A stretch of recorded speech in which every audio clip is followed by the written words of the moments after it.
Esta es la historia de Luming un futbolista, que vivió una vida de potencial desperdiciado, en su primera vida solo, para recibir una segunda oportunidad de reescribir su destino.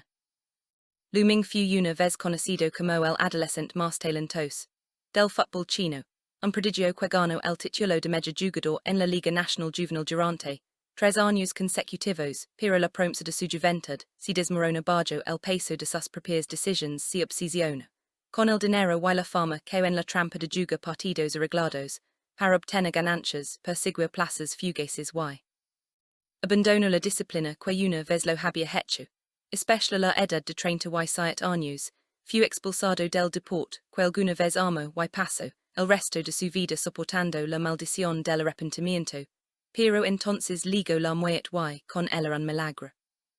Cuando Luming abrió los ojos se encontró en un campo de fútbol 19 años en el pasado el mundo era más joven y él también las voces a su alrededor eran familias, pero distantes escuchó el rugido de una multitud, y la orden aguda de un entrenador gritando mátalo mátalo se dio cuenta de que le habían dado la oportunidad de hacerlo todo de nuevo de reclamar el camino que había abandonado y convertirse no solo en un jugador sino en una fuerza de la naturaleza en el campo.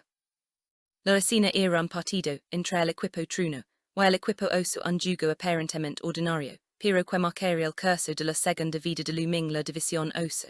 Era un equipo agobiado por años de mediocridad, no habían entrado en la Copa del Mundo en 20 temporadas consecutivas. Y el equipo caído de liderazgo y espíritu pero en esta noche el foco estaba en un joven llamado Lin Kong.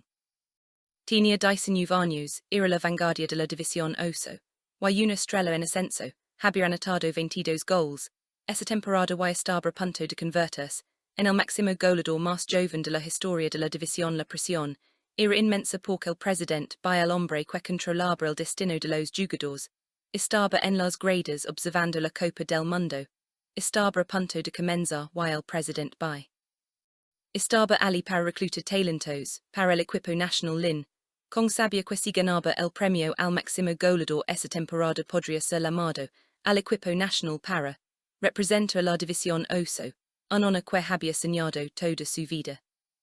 Pero había otro jugador en el banquillo, Luming un chico de 16 años, que una vez fue aclamado como el talento más grande de su generación, había ganado 3 campeonatos nacionales juveniles seguidos, pero desde que se unió a la división oso solo había jugado 3 partidos, en toda la temporada acumulando menos de 20 minutos.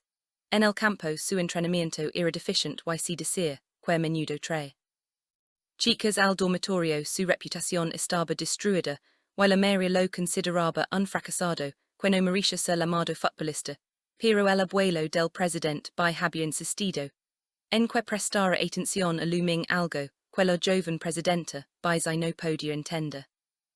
El partido comenzó, y Lincoln demostró por qué era considerado una estrella con una técnica excelente anotó el primer gol, levando a su equipo a una ventaja de 1.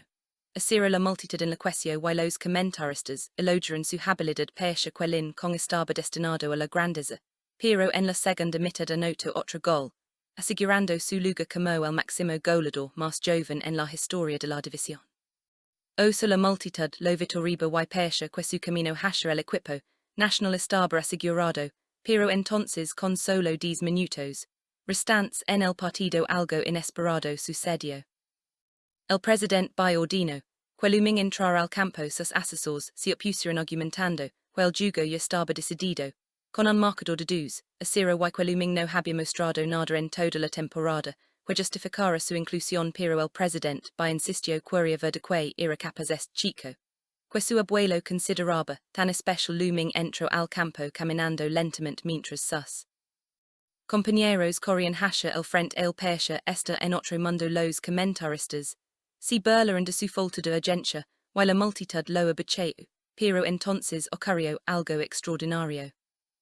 El equipo oso recuperó el balón y lo pasó a Luming sin siquiera mirar al receptor. Envió un pace perfecto con el exterior de su pie, un pace que recorrió todo el campo y aterrizó directamente en los pies de su compañero. Wang Chongqing controló el balón y anotó un gol espectacular. La multitud quedó en silencio por un momento y luego estalló en aplausos. Nadie podía creerlo que acababan de ver. Luming había estado en el Campo solo unos minutos y había credo un gol con una sola jugada que los comentaristas describieron como una obra de arte.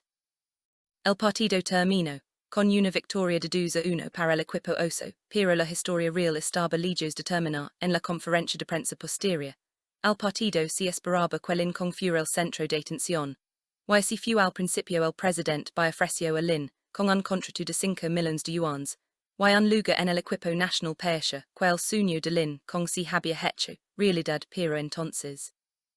Jack un legendario entrenador europeo, que había estado observando el partido se levantó, y sorprendió a todos al anunciar, que el jugador que quería no era Lin, con sino Luming ofreció un contrato de 10 millones de yuanes y una prueba con un club europeo la sala estalo, en conmoción Lin, con que había estado sonriendo momentos antes miró con incredulidad mientras Luming era elevado a un estatus que él cree.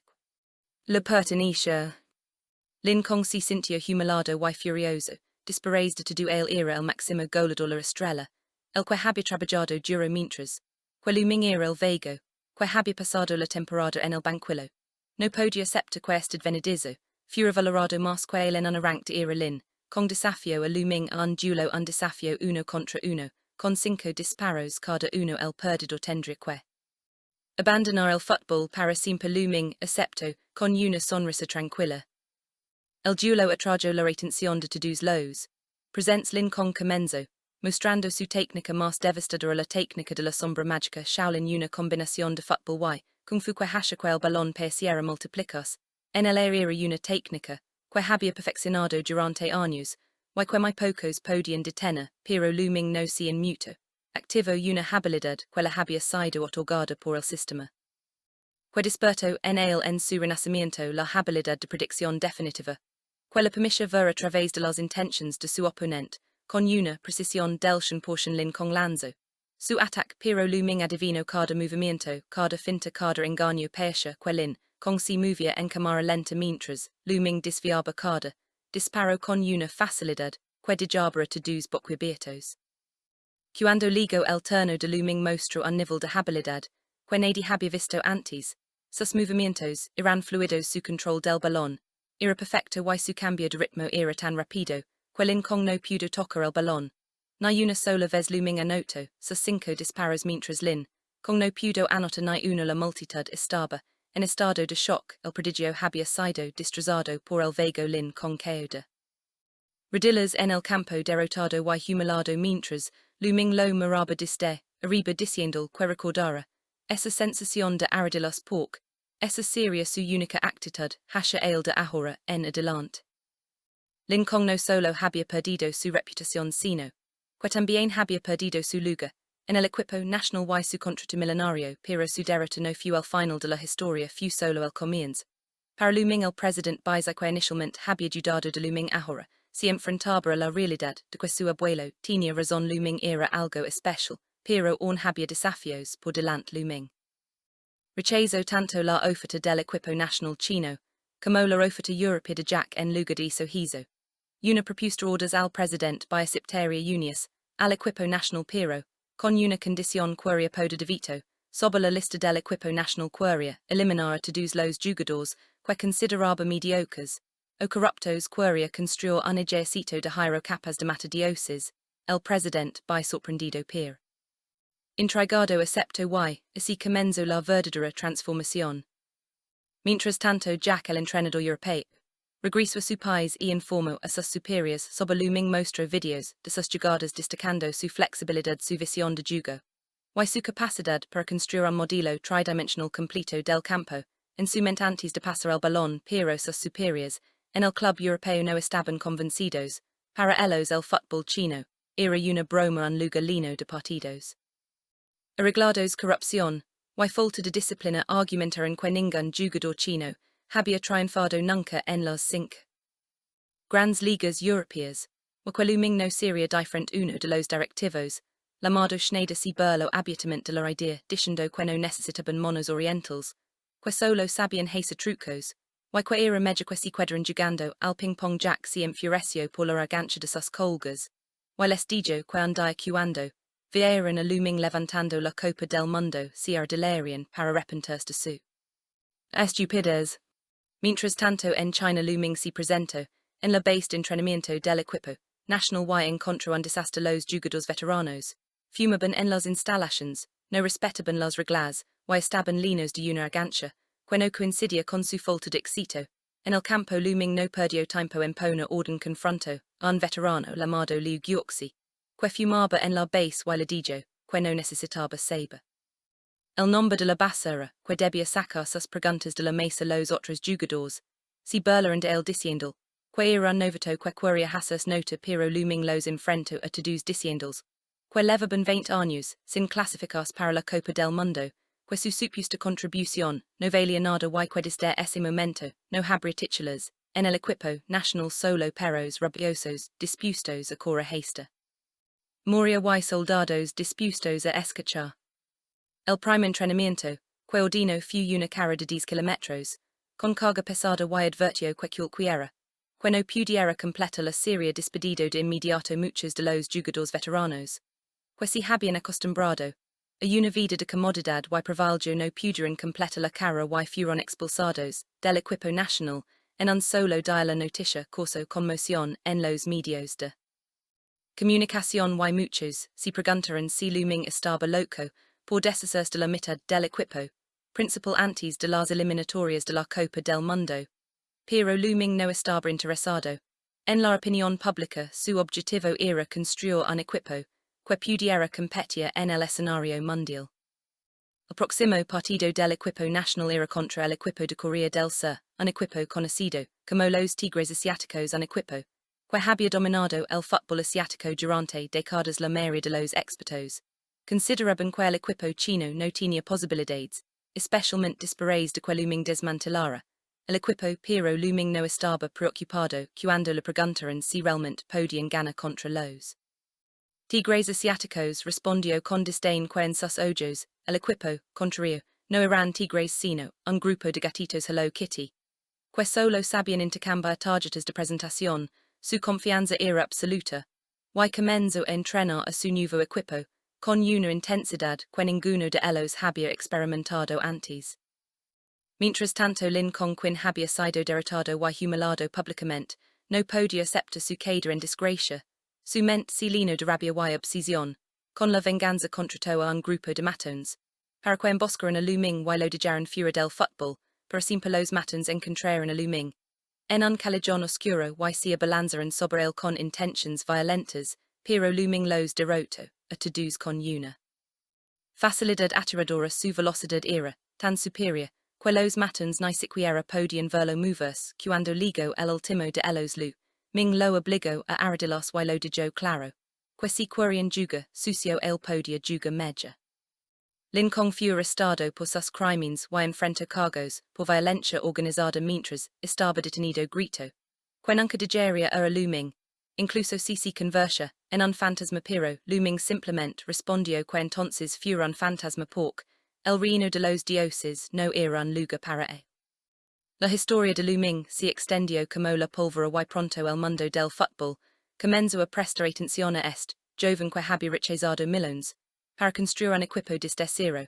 En su propio país los desafíos que enfrentaba eran inmensos. No solo tenía que entrenar un equipo lleno de jugadores que antes eran mediocres y desmotivados, sino que también tenía que enfrentarse a la burocracia de la asociación de fútbol y al escepticismo de los medios de comunicación internacionales.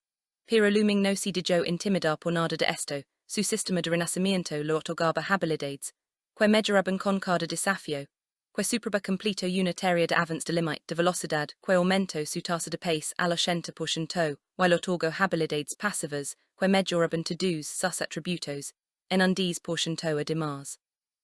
Obtuvo una habilidad activa de nivel es llamada artillería pesada de la Torre de París, que le permite disparar el balón con una potencia y precisión devastadoras. A medida que avanzaba el entrenamiento looming comenzó a moldear sus jugadores en su propia imagen. Los obligaba a correr hasta el agotamiento. Los hacía practicar jugadas una y otra vez hasta que la perfección se convirtiera en un hábito, y les inculcaba una mentalidad de que no había enemigo demasiado grande ni desafío demasiado difícil para ser superado. Muchos de los jugadores que al principio se resisten Sus métodos comenzaron a ver los resultados su condición física mejoró, su técnica se volvió más precisa, y su confianza creció por primera vez en años el equipo nacional chino comenzó a parecer un verdadero equipo. Mientras tanto, en Europa Jack no había abandonado su búsqueda de Luming. A pesar de la oposición de sus superiores continuó, observando los partidos de clasificación para la Copa del Mundo, desde la distancia viendo como el equipo chino bajo el liderazgo de Luming comenzaba a dominar a sus oponentes, con un estilo de juego agresivo y despiadado que nadie había visto antes. En Asia la prensa internacional comenzó a tomar nota con titulares que preguntaban si el fútbol chino finalmente había encontrado a su salvador. La noche antes de un partido crucial el abuelo de Bai se encontró a Luming, entrenando solo en la base a las 3 de la madrugada mientras todos los demás dormían. Bai se lo mostró a su abuela, preocupada de que Luming estuviera trabajando demasiado, pero su abuelo sonrió porque sabía que estaba viendo la dedicación de un verdadero campeón. El partido contra Corea del Sur ligó y la presión era inmensa no solo por la importancia del partido en sí sino porque era la primera prueba real del nuevo equipo de Luming frente al mundo. El estadio estaba lleno, y los medios de comunicación de ambos países estaban presentes para presenciar lo que muchos llamaban el inicio de una nueva era en el fútbol asiático. El partido comenzó y desde el primer minuto quedó claro que el equipo chino no era el mismo de antes. Presionaban alto corrían sin descanso y mostraban una disciplina táctica que no se ve en el fútbol chino. Indicadas Luming dirige el ataque desde el centro del campo. Su visión de juego era tan aguda que parecía que podía ver el futuro.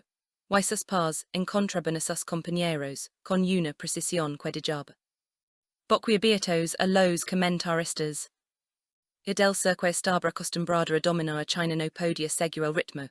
La velocidad y la intensidad del juego chino los superaban por completo. En el minuto 20 Luming recibió el balón en el centro del campo, y sin siquiera mirar envió un pace de 40 metros, que dividió toda la defensa coreana y cayó perfectamente en los pies de su delantero, que anotó el primer gol. El estadio estalló en euforia. Pero Luming no celebró inmediatamente, regresó a su posición y señaló a sus compañeros que el trabajo aún no había terminado.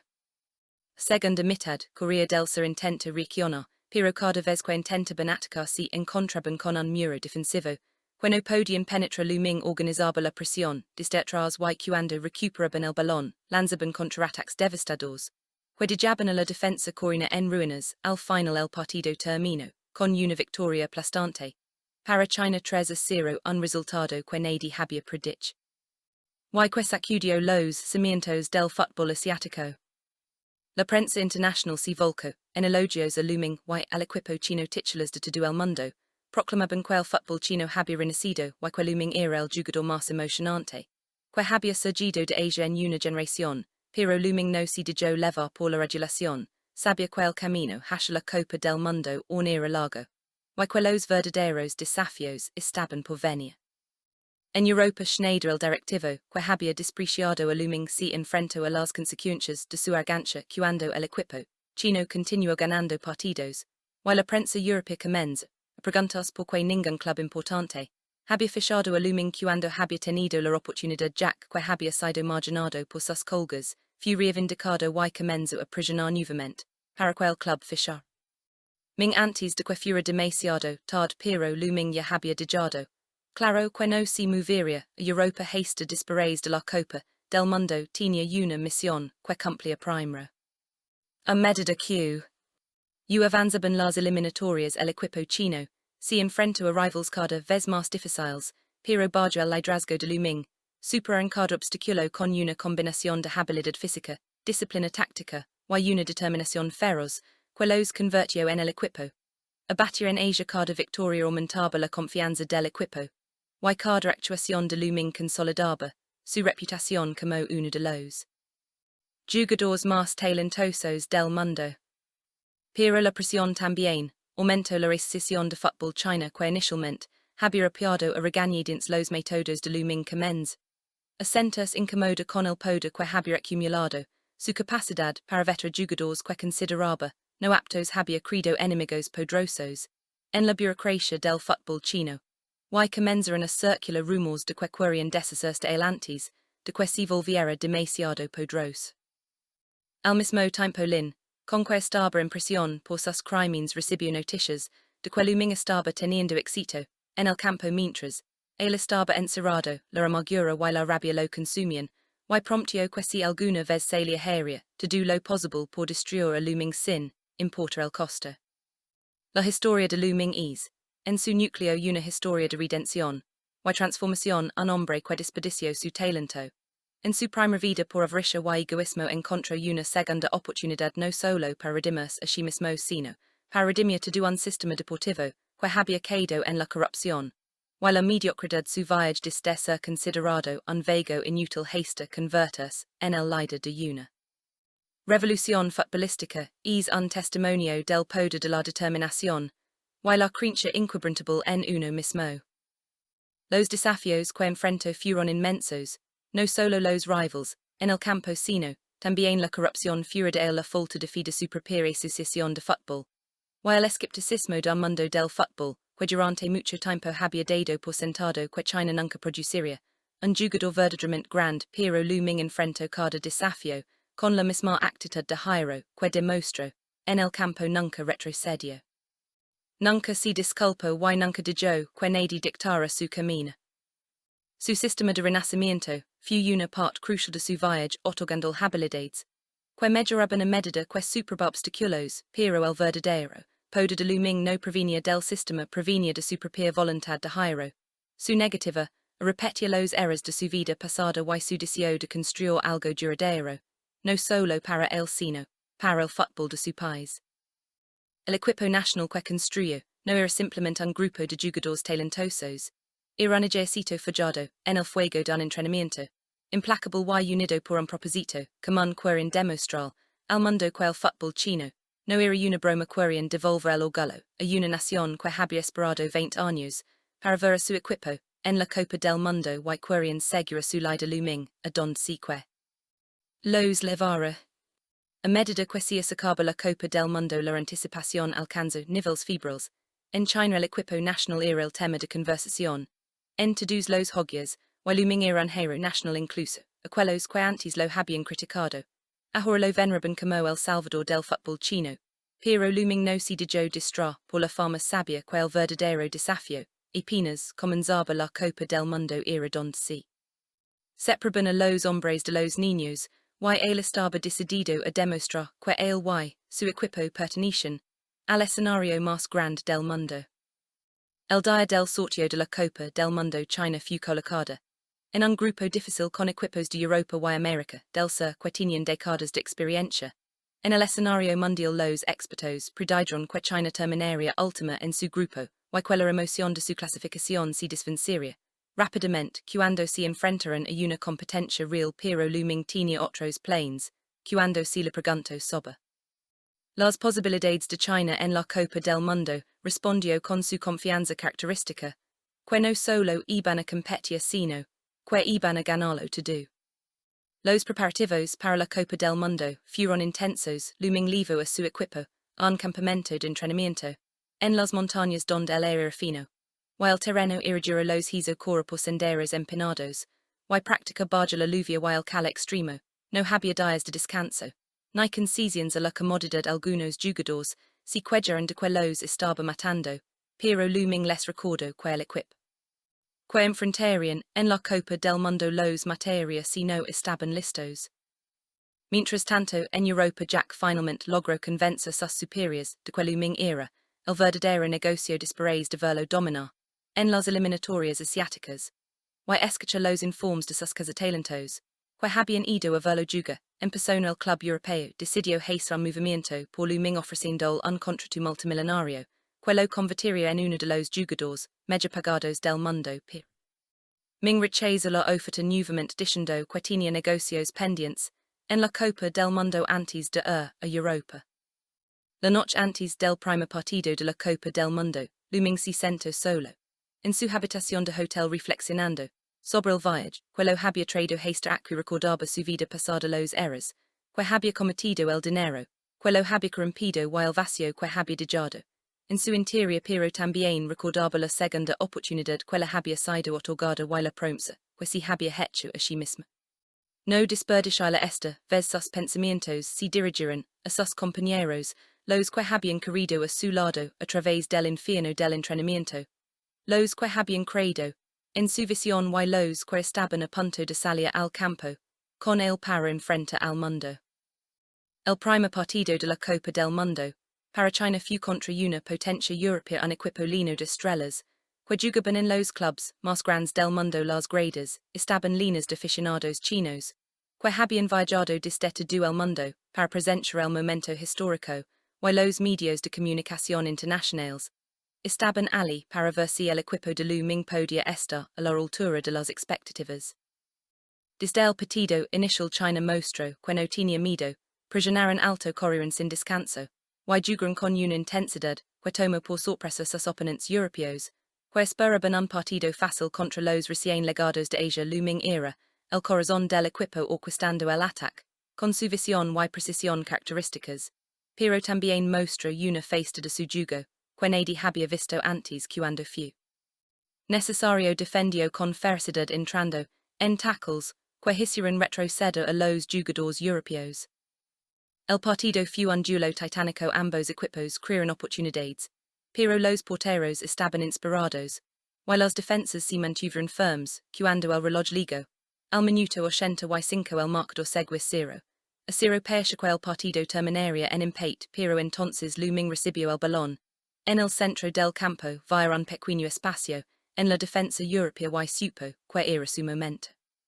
Activó su habilidad de artillería pesada de la Torre de Paris, y desde 40 metros lanzó un disparo que parecía desafiar la física. El balón voló con una velocidad y un efecto que dejaron al portero inmóvil mientras se incrustaba en el ángulo superior de la red. El estadio explotó en un estruendo de alegría. Los aficionados chinos loraban y se abrazaban mientras Lu Ming era levantado por sus compañeros en hombros. No era solo un gol, era un mensaje para el mundo de que el fútbol chino había legado. China ganó el partido 1-0 y la noticia de la vuelta al mundo. Los periódicos de todos los países hablaban de la hazaña y Lu Ming era elogiado como un héroe nacional, pero él sabía que solo era el primer paso, el camino hacia la gloria aún era largo.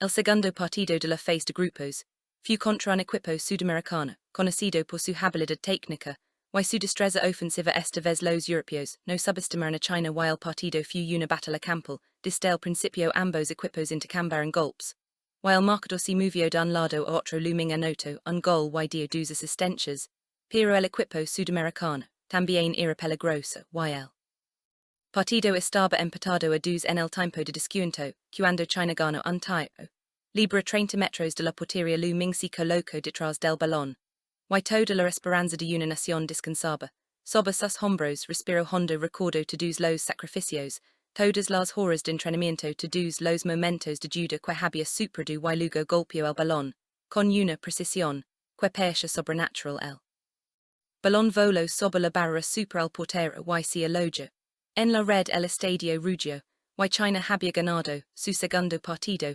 asegurando su lugar en la siguiente ronda. El tercer partido de la fase de grupos ya no importaba para la clasificación, pero Lu Ming no permitió que su equipo se relegara. Querían ganar todo los partidos para enviar un mensaje de que eran serios contendientes por el título. Ganaron también ese partido con una actuación dominante que dejó a los expertos preguntándose que tan lejos podía llegar este equipo. En los octavos de final se enfrentaron a un equipo africano que era rápido y físicamente imponente. Fue un partido brutal con tackles duros y faltas constantes, pero Lu Ming y sus compañeros se mantuvieron firmes, absorbieron la presión y en la segunda mitad Lu Ming anotó 2 goles en rápida sucesión que rompieron la resistencia africana. China ganó 2-0 y avanzó a los cuartos de final donde los esperaba una potencia europea con una historia de éxito en la Copa del Mundo. Los cuartos de final fueron el partido más difícil hasta la fecha. El equipo europeo era experimentado, táctico y lleno de jugadores de clase mundial. China tuvo que defenderse durante largos periodos mientras el europeo atacaba una y otra vez, pero la defensa que Lu Ming había entrenado personalmente si mantuvo firm cada, jugador corría hasta el agotamiento, cada tackle si hasha con precisión y cada desped. Si realizaba con calma cuando el partido ligó a los 30 minutos adicionales, el marcador seguía 0-0 y persa que si decidiría, en los penals pero, en el minuto 117 China gana, un corner looming si acerca, ejecutalo y en lugar de enviar un centro convencional sorprendió, a todos disparando directamente a la portería desde el banderín de esquina el balón voló, en un arco imposible y super al. Portero que estaba mal colocado, para anotar el gol de la victoria. El estadio emudeció, por un segundo antes de estallar, en una celebración atronadora China había llegado a los semifinals de la Copa del Mundo, algo que nadie había creído posible. La semifinal fue contra el equipo anfitrión, un país con una obsesión nacional por el fútbol y un equipo lleno de estrellas mundiales. La presión era inmensa no solo por el partido en sí sino por la multitud local que llenaba el estadio, y abachiba cada vez que China tocaba el balón. Pero looming había preparado a su equipo para este momento. Les había dicho que la multitud no podía jugar al fútbol solo los once. Jugadores en el campo podían hacerlo. El partido fue un clásico instantáneo. El equipo anfitrión tomó la delantera temprano, con un gol en los primeros 10 minutos, pero China no se desanimó, continuó con su juego y en la segunda mitad looming recibió el balón. En el borde del área se giró y disparó con su pierna izquierda. El balón voló al ángulo inferior, empatando el partido. La celebración fue contenida porque sabían que aún había trabajo por hacer. El partido continuó con ambos equipos creando oportunidades, pero sin poder convertir hasta que en el tiempo de descuento looming interceptó un pase en el medio campo y lanzó un contraataque rápido vira su compañero de equipo corriendo hacia el área y entregó un pase perfecto que el delantero convirtió para dar a China la ventaja. El estadio emudeció mientras los jugadores chinos celebraban el equipo anfitrión. Trató de responder en los minutos restantes, pero la defensa china se mantuvo firme y cuando el árbitro pitó el final, China había ganado y estaba en la final de la Copa del Mundo. La final fue contra la potencia futbolística número 1 del mundo, un equipo que había ganado la Copa del Mundo varias veces, y que contaba con jugadores que eran considerados los mejores de su generación. La mayoría de los expertos le daban pocas posibilidades a China y muchos decían que llegar a la final ya era un milagro, y que no podían esperar más, pero looming no estaba de acuerdo en la conferencia de prensa. Previa al partido se le preguntó si pensaba que China podía ganar y respondió, con su confianza característica, que no iban a jugar para ser segundos.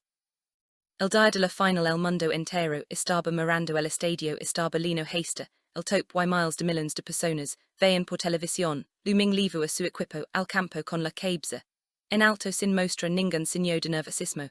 El partido comenzó, y como se esperaba el equipo favorito dominó la posición, desde el principio mantuvieron el balón, durante largos periodos moviéndolo de un lado, otro buscando un espacio en la defensa china, pero la defensa que looming había construido era como un muro, infranqueable. Cada jugador sabía su posición, cada pase era interceptado o despejado y cada vez que el favorito se acercaba al área se encontraba con una pair de camisas rojas.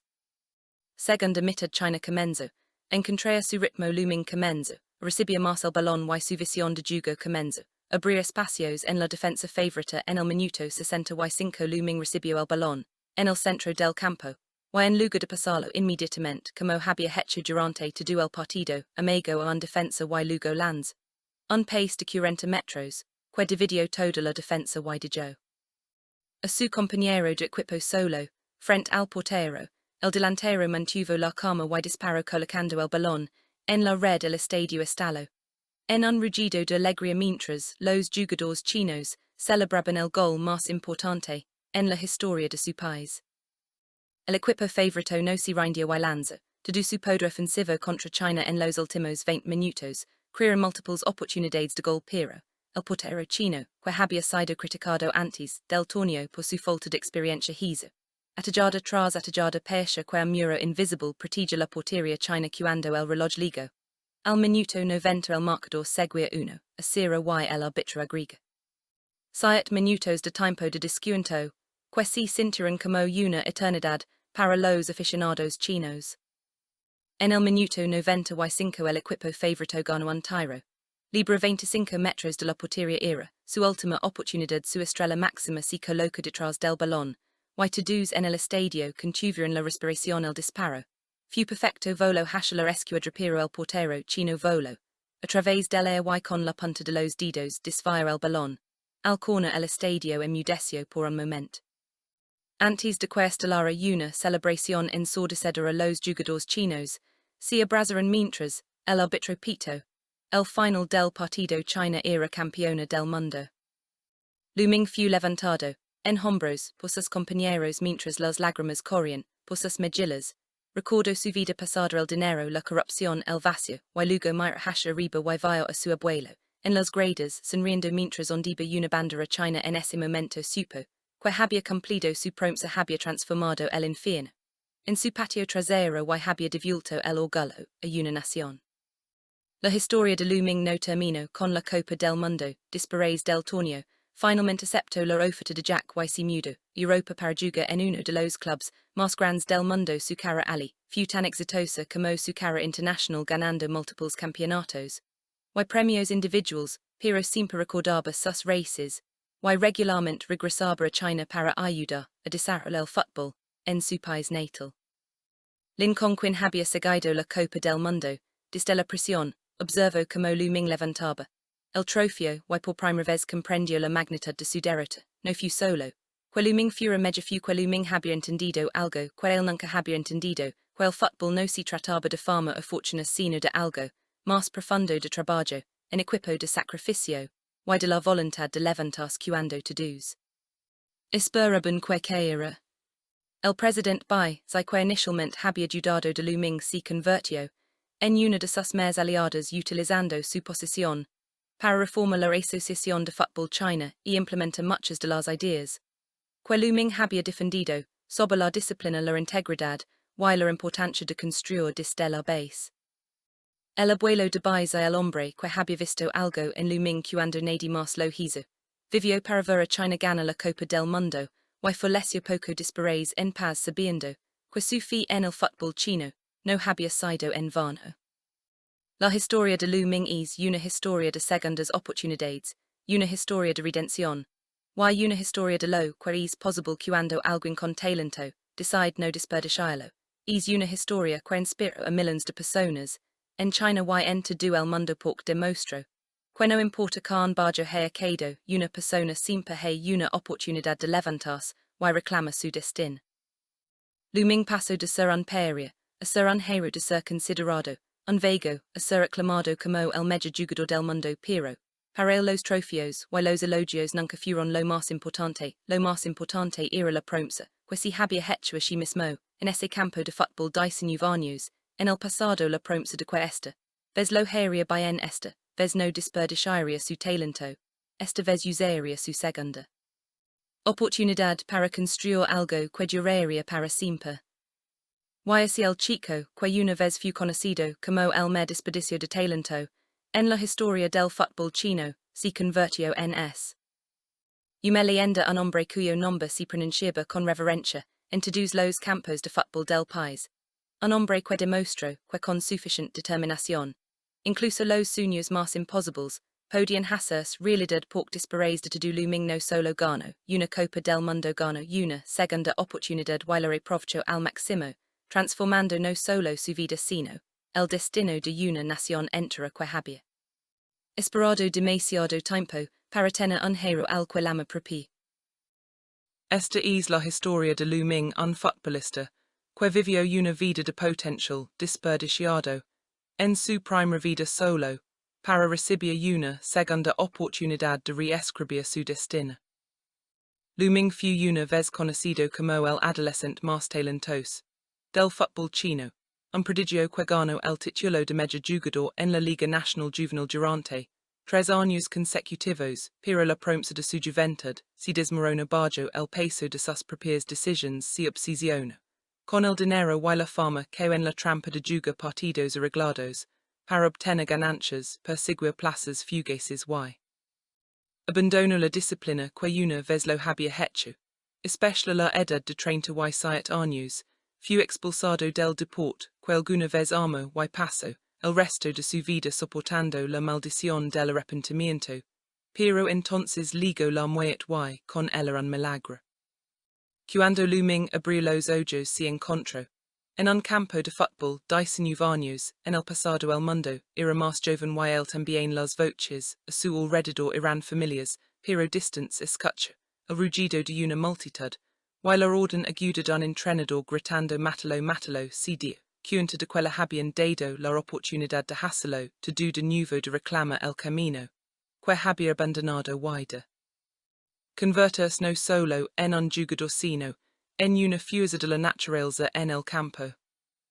La escena era un partido entre el equipo truno, y el equipo oso un juego aparentemente ordinario, pero que marcaría el curso de la segunda vida de Luming la división oso. Era un equipo agobiado por años de mediocridad, no habían entrado en la Copa del Mundo en 20 temporadas consecutivas. Y el equipo caído de liderazgo y espíritu pero en esta noche el foco estaba en un joven llamado Lin Kong. Tenía 19 años, era la vanguardia de la división oso, y una estrella en ascenso, había anotado 22 goles. Esa temporada y estaba a punto de convertirse en el máximo goleador más joven de la historia de la división. La presión era inmensa porque el presidente, by el hombre que controlaba el destino de los jugadores, estaba en las gradas observando la Copa del Mundo. Estaba a punto de comenzar y el presidente by. Estaba ali para reclutar talentos, para el equipo nacional Lin, con sabia que si ganaba el premio al máximo goleador esa temporada podría ser llamado al equipo nacional para representar la división oso, un honor que había soñado toda su vida. Pero había otro jugador en el banquillo, Luming un chico de 16 años, que una vez fue aclamado como el talento más grande de su generación, había ganado 3 campeonatos nacionales juveniles seguidos, pero desde que se unió a la división oso solo había jugado 3 partidos, en toda la temporada acumulando menos de 20 minutos.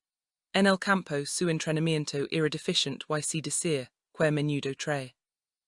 Chicas al dormitorio su reputación estaba destruida, y la María lo consideraba un fracasado, que no merecía ser llamado futbolista, pero el abuelo del presidente by había insistido en que prestara atención a Luming algo que la joven presidenta by no podía entender. El partido comenzó, y Lincoln demostró por qué era considerado una estrella con una técnica excelente anotó el primer gol, levando a su equipo a una ventaja de 1. Asira la multitud en la cuestión y los comentaristas elogiaron su habilidad pesha que Lincoln estaba destinado a la grandeza, pero en la segunda mitad anotó otro gol, asegurando su lugar como el máximo goleador más joven en la historia de la división. Oso la multitud lo vitoriba y pesha que su camino hacia el equipo nacional estaba asegurado, pero entonces con solo 10 minutos restantes en el partido algo inesperado sucedió. El presidente by ordino, que Luming entrar al campo sus asesores se opusieron argumentando que el juego ya estaba decidido, con un marcador de 2, asira y que Luming no había mostrado nada en toda la temporada, que justificara su inclusión pero el presidente by insistió quería ver de que era capaz este chico, que su abuelo consideraba tan especial. Luming entró al campo caminando lentamente mientras sus compañeros corrían hacia el frente. El pesha está en otro mundo. Los comentaristas se burlaron de su falta de urgencia y la multitud lo abucheó, pero entonces ocurrió algo extraordinario. El equipo oso recupera el balón y lo pasó a Luming sin siquiera mirar al receptor. Envió un pace perfecto con el exterior de su pie, un pace que recorrió todo el campo y aterrizó directamente en los pies de su compañero. Wang Chongqing controló el balón y anotó un gol espectacular. La multitud quedó en silencio por un momento y luego estalló en aplausos. Nadie podía creer lo que acababan de ver. Luming había estado en el campo solo unos minutos y había creado un gol con una sola jugada que los comentaristas describieron como una obra de arte. El partido terminó con una victoria de 2-1 para el equipo oso, pero la historia real estaba lejos de terminar. En la conferencia de prensa posterior, al partido se esperaba que el inconfure el centro de atención. Y si fu al principio el presidente by ofreció a lin, con un contrato de 5 millones de yuans, y un lugar en el equipo nacional persia, que el sueño de lin, con si había hecho, realidad pero entonces.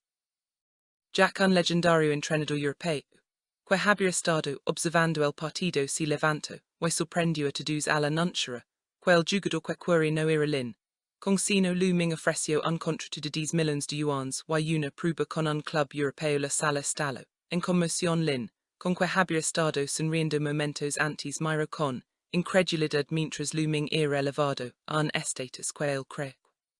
La pertenencia. Lin con si sintió humilado y furioso, después de todo él era el máximo goleador la estrella, el que había trabajado duro mientras, que looming era el vego, que había pasado la temporada en el banquillo, no podía aceptar que este advenedizo, fuera valorado más que él en una ranked era lin, con desafío a looming a un duelo un desafío uno contra uno, con 5 disparos cada uno el perdedor tendría que abandonar el fútbol para siempre looming excepto con una sonrisa tranquila.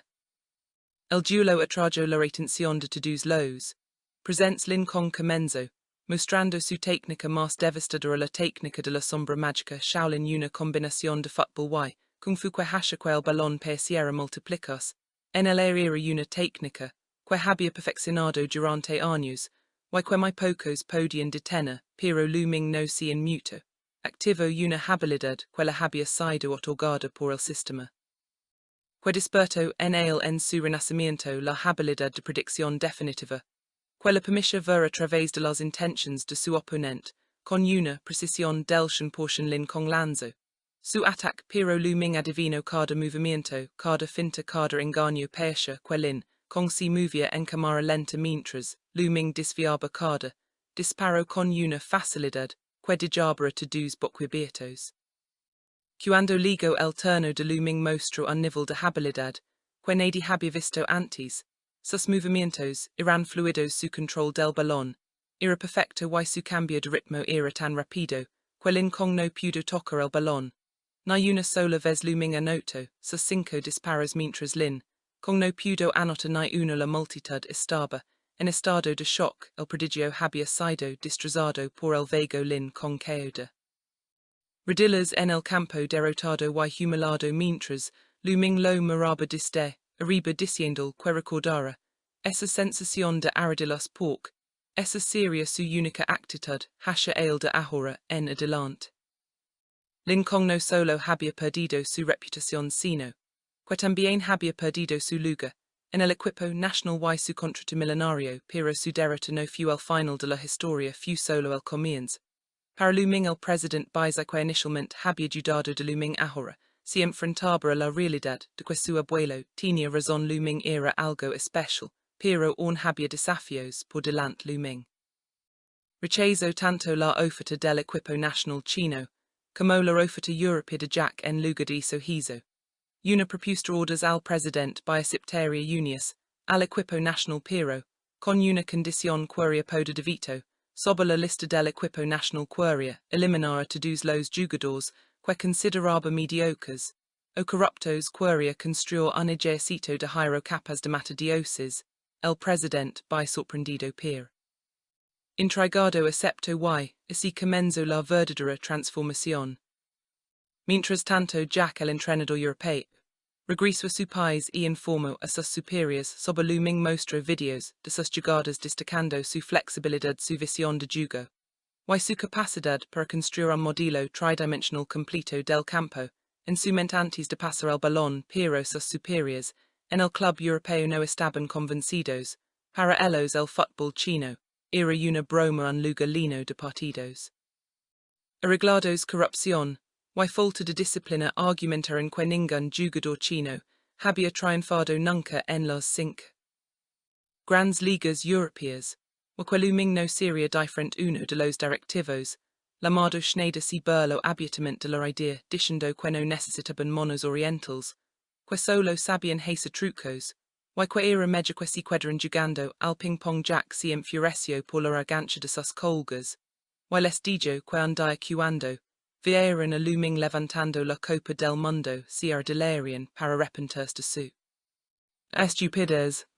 Mientras tanto en China looming si presento, en la based entrenamiento del equipo, national y en contra un desastre los jugadores veteranos, fumaban en las instalations, no respetaban las reglas, y estaban linos de una argancia, que no coincidia con su falta de éxito, en el campo looming no perdió tiempo en poner orden confronto, un veterano llamado Liu Guoxi, que fumaba en la base y ladillo, que no necesitaba saber.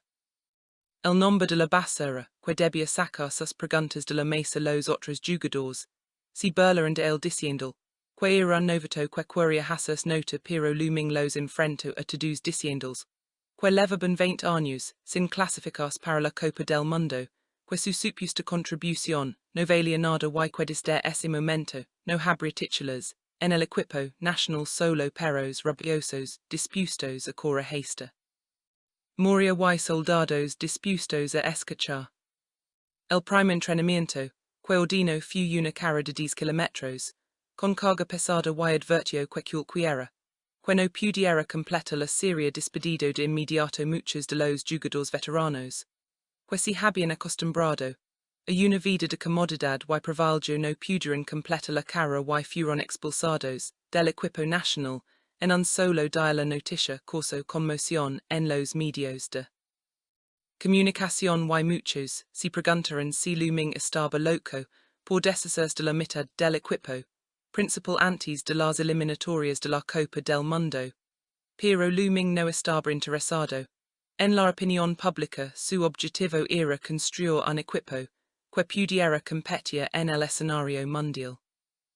El próximo partido del equipo nacional era contra el equipo de Corea del Sur, un equipo conocido como los Tigres Asiáticos, un equipo que había dominado el fútbol asiático durante décadas. La mayoría de los expertos consideraban que el equipo chino no tenía posibilidades, especialmente después de que looming desmantelara el equipo, pero looming no estaba preocupado cuando le preguntaron si realmente podían ganar contra los Tigres Asiáticos. Respondió con desdén que en sus ojos el equipo contrario no eran tigres sino un grupo de gatitos Hello Kitty, que solo sabían intercambiar tarjetas de presentación. Su confianza era absoluta, y comenzó a entrenar a su nuevo equipo con una intensidad que ninguno de ellos había experimentado antes.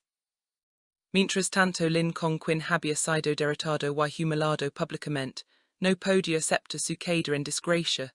Su mente se llenó de rabia y obsesión, con la venganza contra todo un grupo de matones, para que emboscaran a looming y lo dejaran fuera del fútbol, para siempre los matones encontraran a looming en un callejón oscuro y se abalanzaran sobre él con intenciones violentas, pero looming los derrotó a todos con una facilidad aterradora. Su velocidad era tan superior que los matones ni siquiera podían verlo moverse cuando ligó el último de ellos.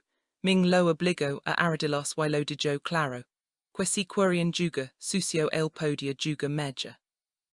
Lin Kong fue arrestado por sus crímenes y enfrentó cargos por violencia organizada mientras estaba detenido. Grito que nunca dejaría a looming, incluso si se convertía en un fantasma, pero looming simplemente respondió que entonces fuera un fantasma porque el reino de los dioses no era un lugar para él. La historia de looming se extendió como la pólvora y pronto el mundo del fútbol comenzó a prestar atención a este joven que había rechazado millones para construir un equipo desde cero. En su propio país los desafíos que enfrentaba eran inmensos. No solo tenía que entrenar un equipo lleno de jugadores que antes eran mediocres y desmotivados, sino que también tenía que enfrentarse a la burocracia de la asociación de fútbol y al escepticismo de los medios de comunicación internacionales. Pero looming no se dejó intimidar por nada de esto. Su sistema de renacimiento le otorgaba habilidades que mejoraban con cada desafío, que superaba completo una tarea de avance de límite de velocidad que aumentó su tasa de pace al 80%, y le otorgó habilidades pasivas que mejoraban todos sus atributos en un 10% además. Obtuvo una habilidad activa de nivel es llamada artillería pesada de la Torre de París, que le permitía disparar el balón con una potencia, y precisión devastadoras. A medida que avanzaba el entrenamiento luming, comenzó a moldear a sus jugadores en su propia imagen, los obligaba a correr hasta el agotamiento los hasha práctica jugadas, y una y otra vez hasta que la perfección se convirtiera en un hábito, y les inculcaba una mentalidad de que no había enemigo demasiado grande ni desafío demasiado difícil para ser superado muchos de los jugadores que al principio se resisten. Sus métodos comenzaron a ver los resultados, su condición física mejoró, su técnica se volvió más precisa, y su confianza creció por primera vez en años. El equipo nacional chino comenzó a parecer un verdadero equipo. Mientras tanto, en Europa Jack no había abandonado su búsqueda de luming. A pesar de la oposición de sus superiores continuó, observando los partidos de clasificación para la Copa del Mundo. Desde la distancia viendo como el equipo chino bajo el liderazgo de luming comenzaba a dominar a sus oponentes, con un estilo de juego agresivo y despiadado que nadie había visto antes. En Asia la prensa internacional comenzó a tomar nota con titulares que preguntaban si el fútbol chino finalmente había encontrado a su salvador. La noche antes de un partido crucial el abuelo de Bai se encontró a luming, entrenando solo en la base, a las 3 de la madrugada mientras todos los demás dormían. Bai se lo mostró a su abuela, preocupada de que luming estuviera trabajando demasiado, pero su abuelo sonrió porque sabía que estaba viendo la dedicación de un verdadero campeón. El partido contra Corea del Sur ligó y la presión era inmensa no solo por la importancia del partido en sí sino porque era la primera prueba real del nuevo equipo de luming frente al mundo. El estadio estaba lleno, y los medios de comunicación de ambos países estaban presentes para presenciar lo que muchos llamaban el inicio de una nueva era en el fútbol asiático. El partido comenzó y desde el primer minuto quedó claro que el equipo chino no era el mismo de antes. Presionaban alto, corrían sin descanso, y mostraban una disciplina táctica que no se veía en el fútbol chino. En décadas luming dirigía el ataque, desde el centro del campo. Su visión de juego era tan aguda que parecía que podía ver el futuro. Y sus pases encontraban a sus compañeros con una precisión que dejaba boquiabiertos a los comentaristas. Y del Sur que estaba acostumbrado a dominar a China no podía seguir el ritmo, la velocidad y la intensidad del juego chino los superaban por completo.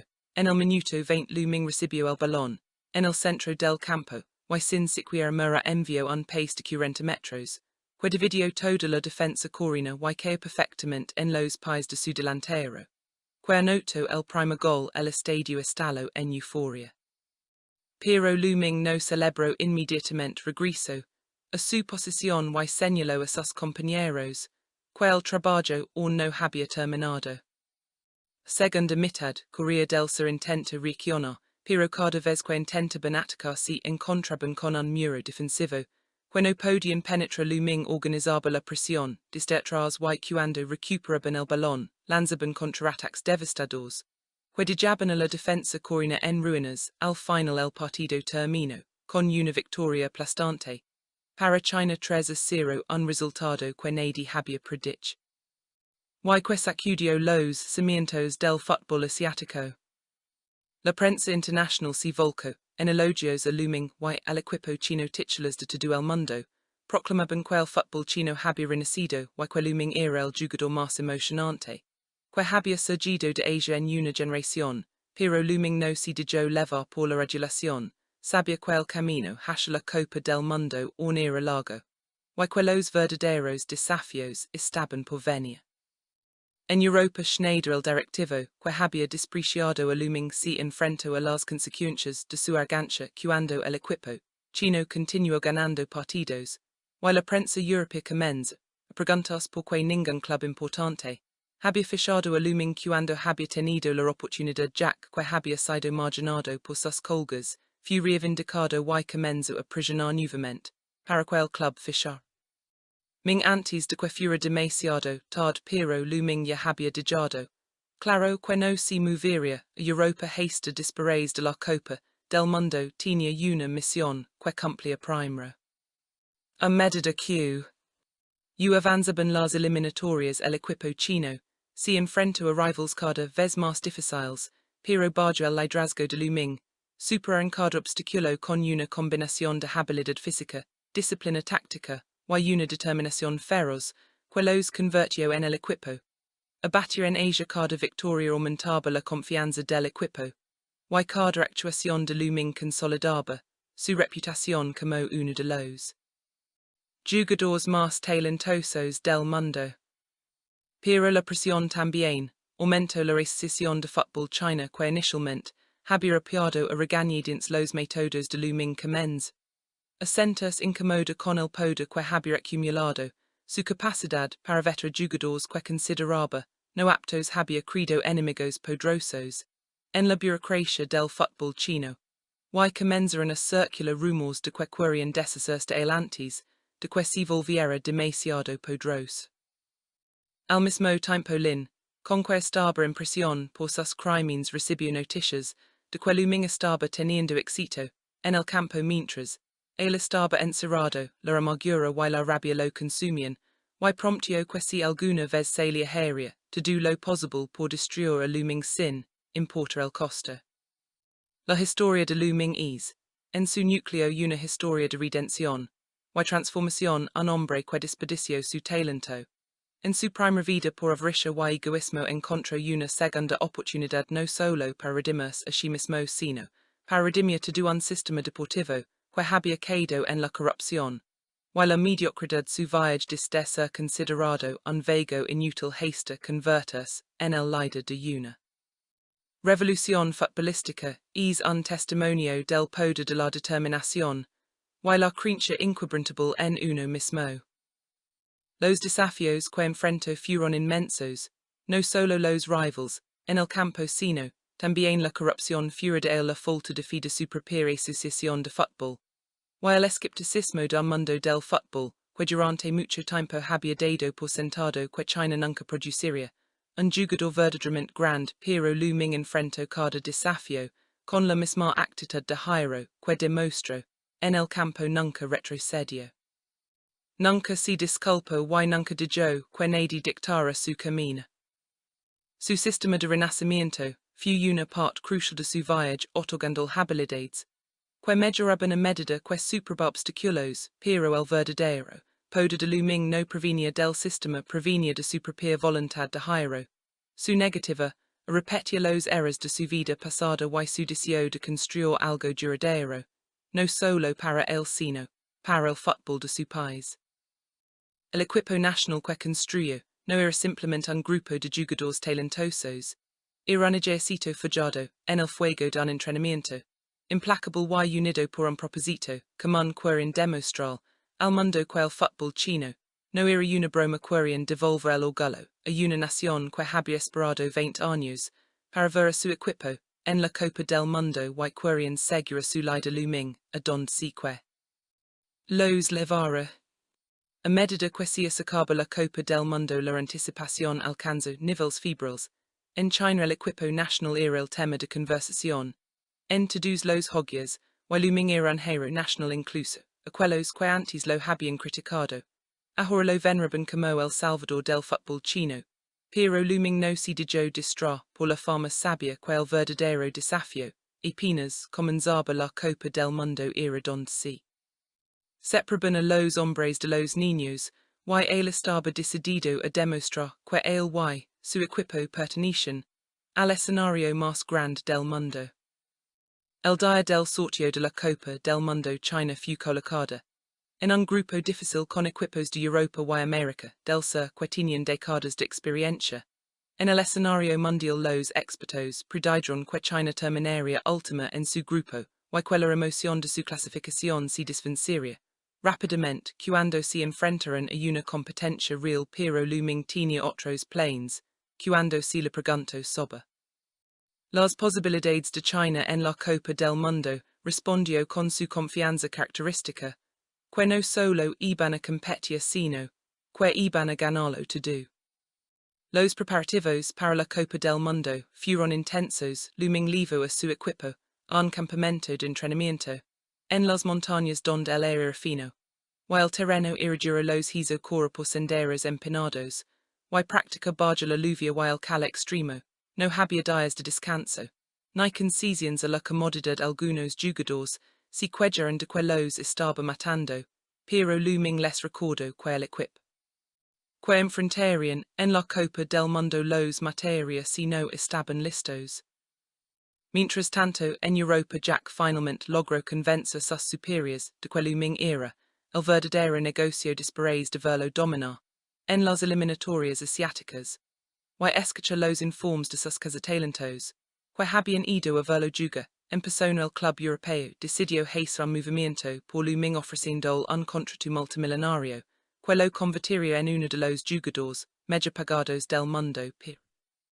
Ming rechazó la oferta nuevamente diciendo que tenía negocios pendientes en la Copa del Mundo antes de ir a Europa.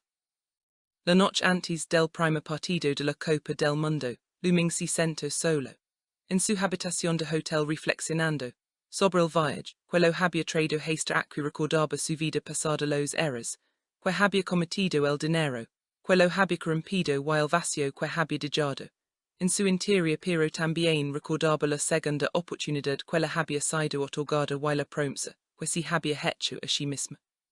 No desperdiciarla esta vez sus pensamientos se dirigieron a sus compañeros, los que habían querido a su lado a través del infierno del entrenamiento, los que habían creído en su visión y los que estaban a punto de salir al campo con él para enfrentar al mundo.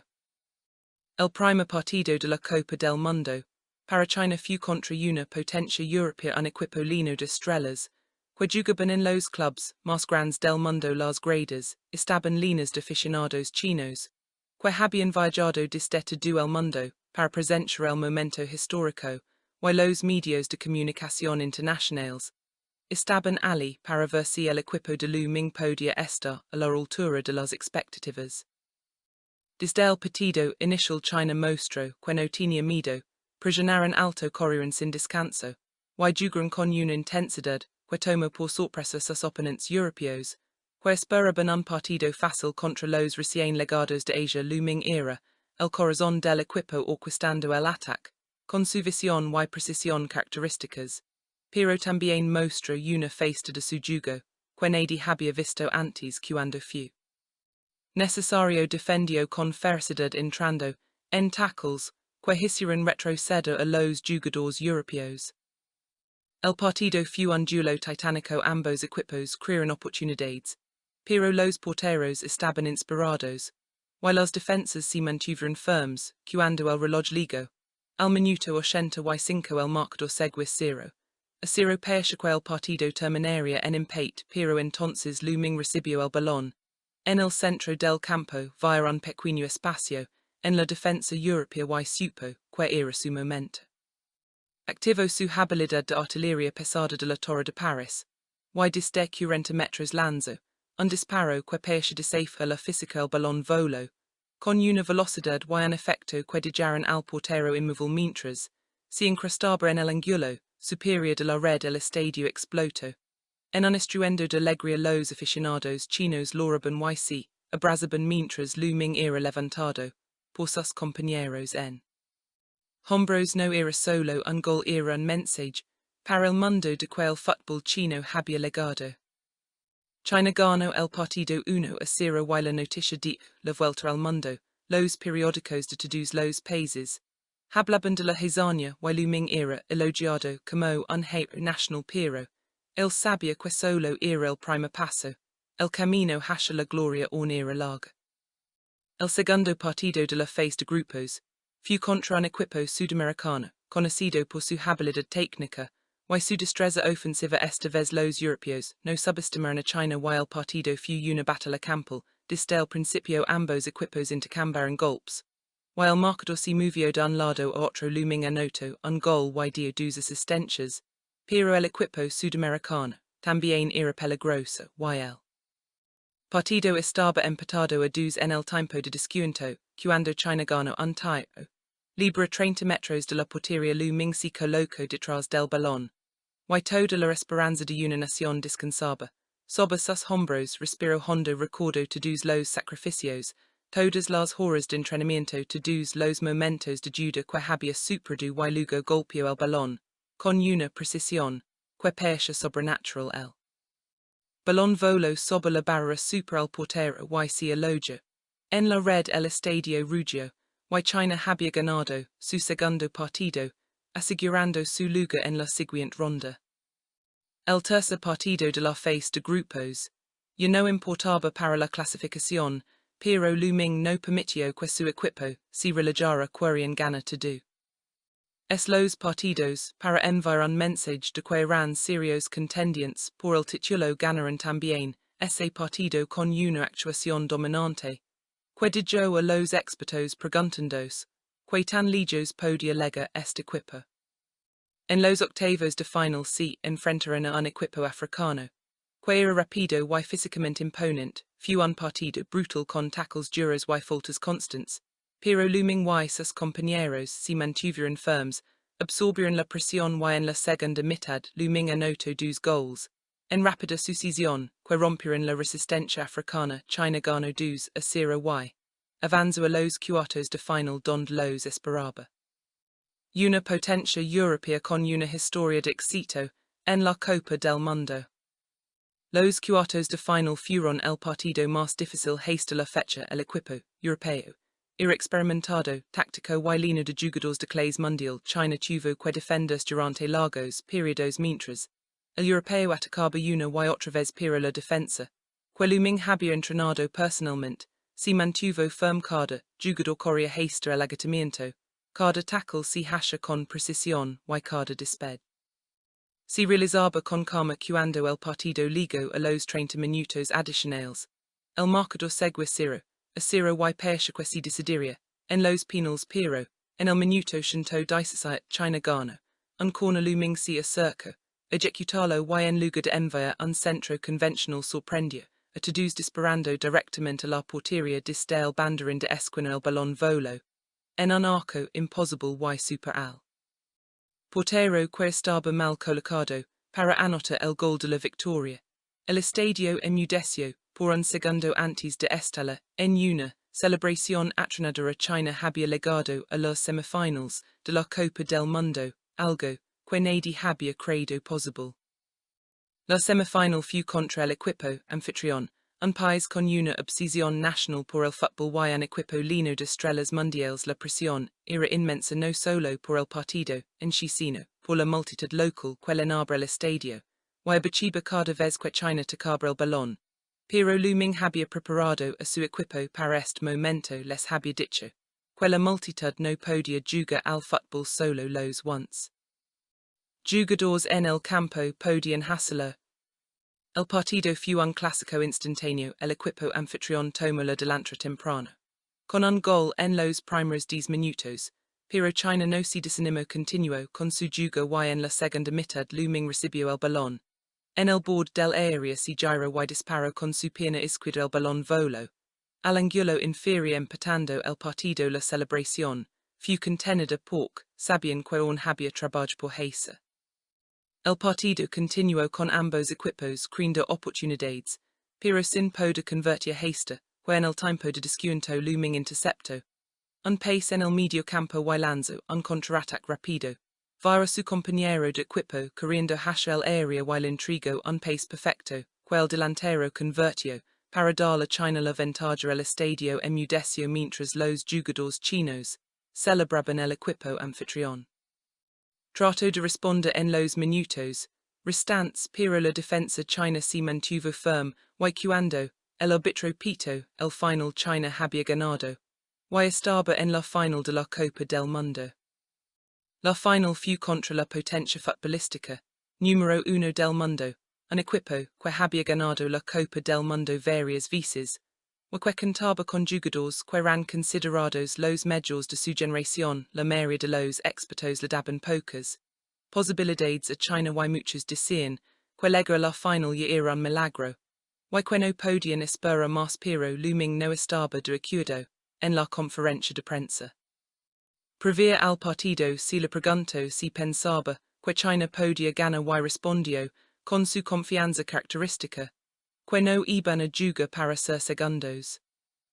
El día de la final el mundo entero estaba mirando el estadio estaba lleno hasta, el top y miles de millones de personas, veían por televisión, luming levo a su equipo al campo con la cabeza. En alto sin mostra ningún signo de nerviosismo, el partido comienza.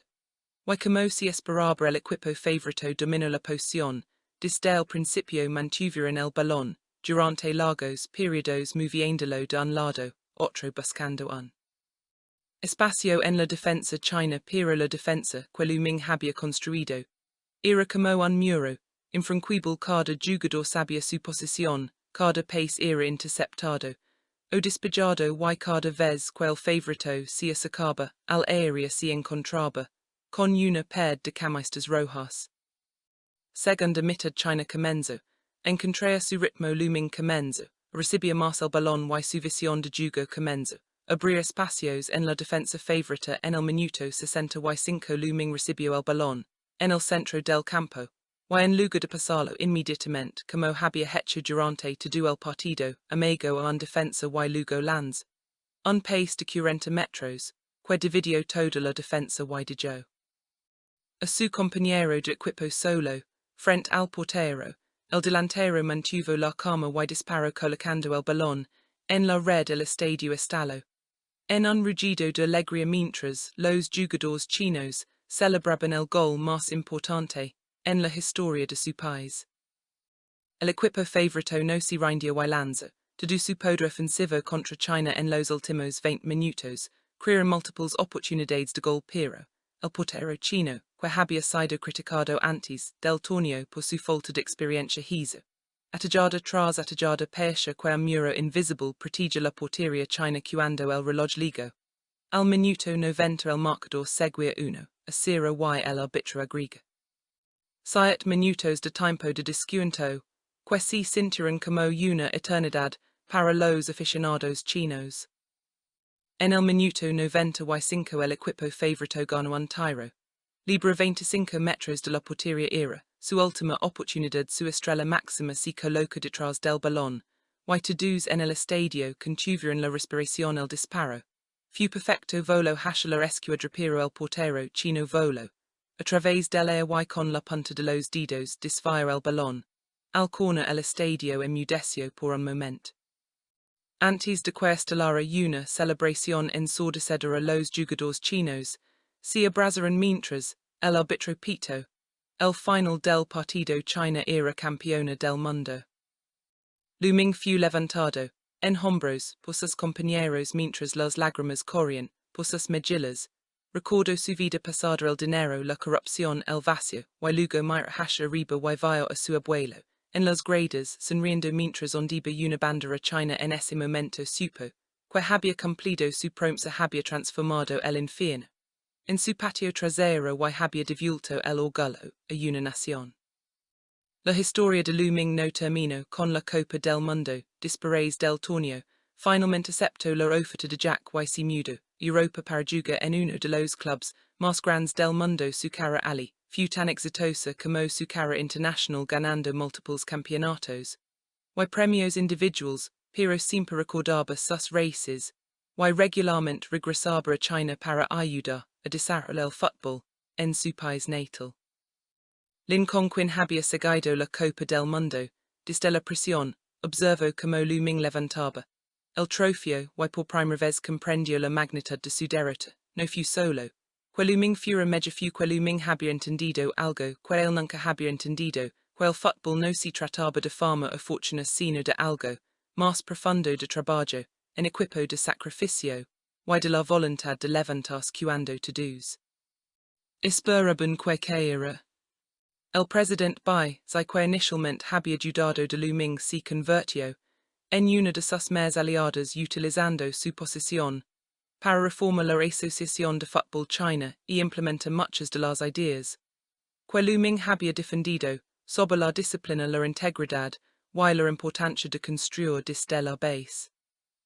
El abuelo de Bai, el hombre que había visto algo en Luming cuando nadie más lo hizo, vivió para ver a China ganar la Copa del Mundo y falleció poco después en paz sabiendo que su fe en el fútbol chino no había sido en vano.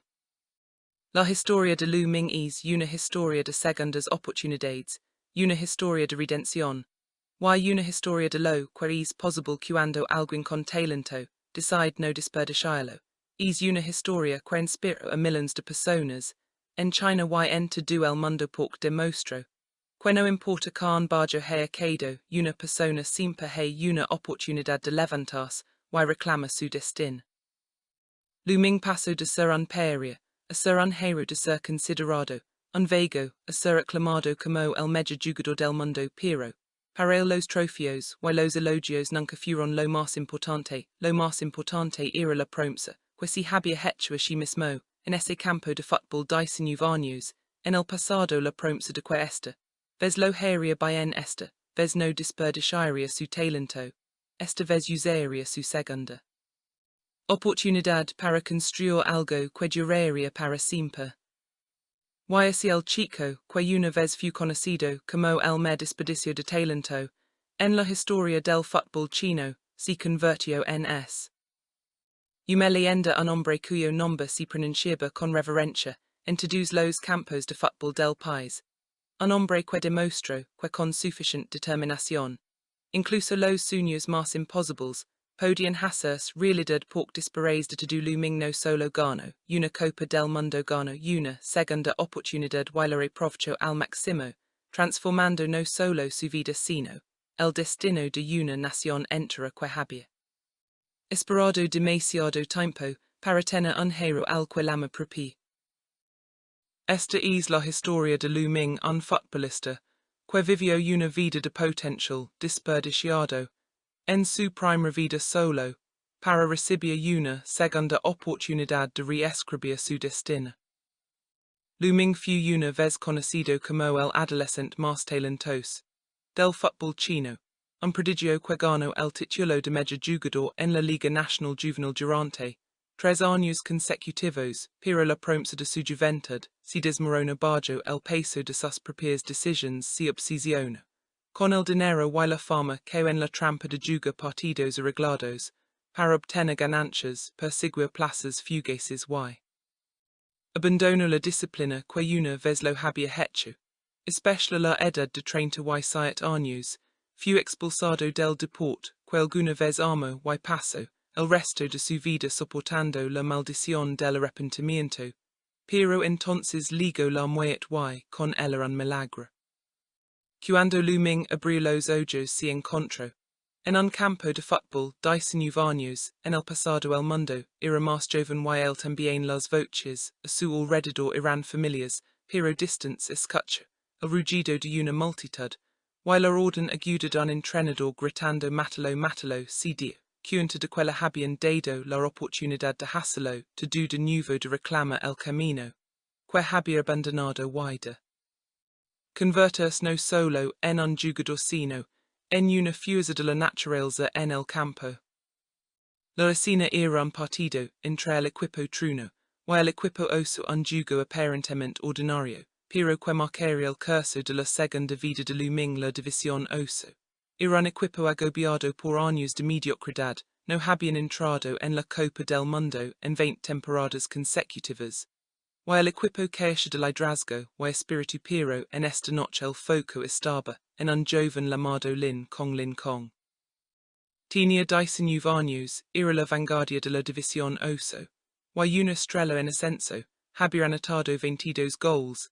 Esa temporada y estaba a punto de convertirse en el máximo goleador más joven de la historia de la división. La presión era inmensa porque el presidente, el hombre que controlaba el destino de los jugadores, estaba en las gradas observando la Copa del Mundo. Estaba a punto de comenzar y el presidente estaba ali para reclutar talentos para el equipo nacional Lin. Con sabía que si ganaba el premio al máximo goleador esa temporada podría ser llamado al equipo nacional para representar la división oso, un honor que había soñado toda su vida. Pero había otro jugador en el banquillo, Lu Ming, un chico de 16 años, que una vez fue aclamado como el talento más grande de su generación, había ganado 3 campeonatos nacionales juveniles seguidos, pero desde que se unió a la división oso solo había jugado 3 partidos, en toda la temporada acumulando menos de 20 minutos. En el campo su entrenamiento era deficient y se decía, que menudo trae. Chicas al dormitorio su reputación estaba destruida, y la mayoría lo consideraba un fracasado, que no merecía ser llamado futbolista, pero el abuelo del presidente había insistido en que prestara atención a looming algo, que la joven presidenta no podía entender.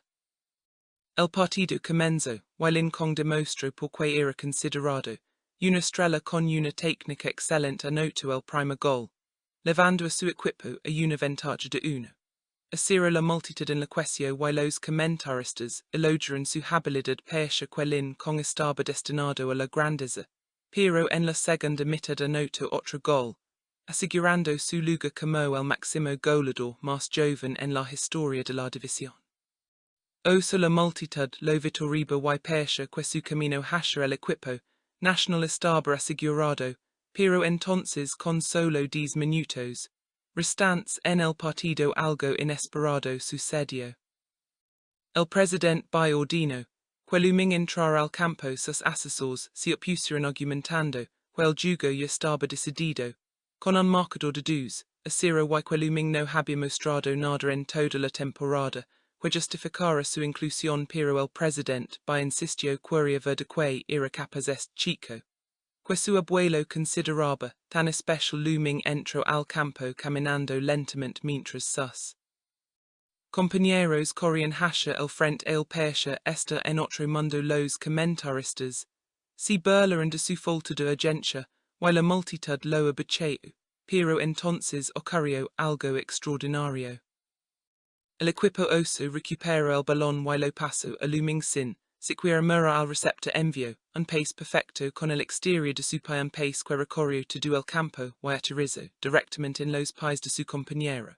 Wang Chongqing controló el balón y anotó un gol espectacular. La multitud quedó en silencio por un momento y luego estalló en aplausos. Nadie podía creer lo que acababan de ver. Looming había estado en el campo solo unos minutos y había creado un gol con una sola jugada que los comentaristas describieron como una obra de arte.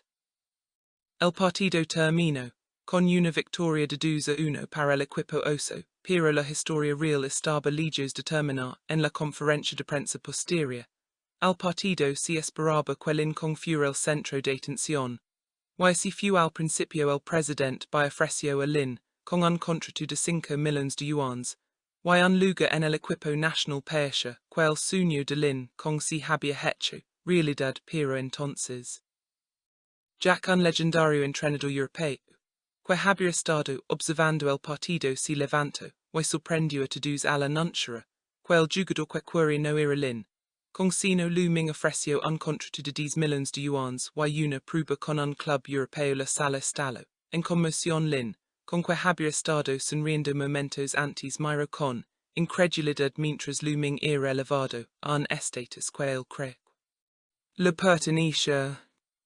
Lincoln se sintió humillado y furioso, después de todo él era el máximo goleador. La estrella, el que había trabajado duro mientras que looming era el vago, que había pasado la temporada en el banquillo, no podía aceptar que este advenedizo fuera valorado más que él en una rank de era Lin, con desafío a looming a un duelo, un desafío 1 contra 1, con 5 disparos cada uno. El perdedor tendría que abandonar el fútbol para siempre. Looming aceptó con una sonrisa tranquila. El duelo atrajo la atención de todos los presentes. Lincoln comenzó mostrando su técnica más devastadora, la técnica de la sombra mágica Shaolin, una combinación de fútbol y kung fu que hace que el balón pareciera multiplicarse en el aire. Era una técnica que había perfeccionado durante años y que muy pocos podían detener, pero looming no se inmutó.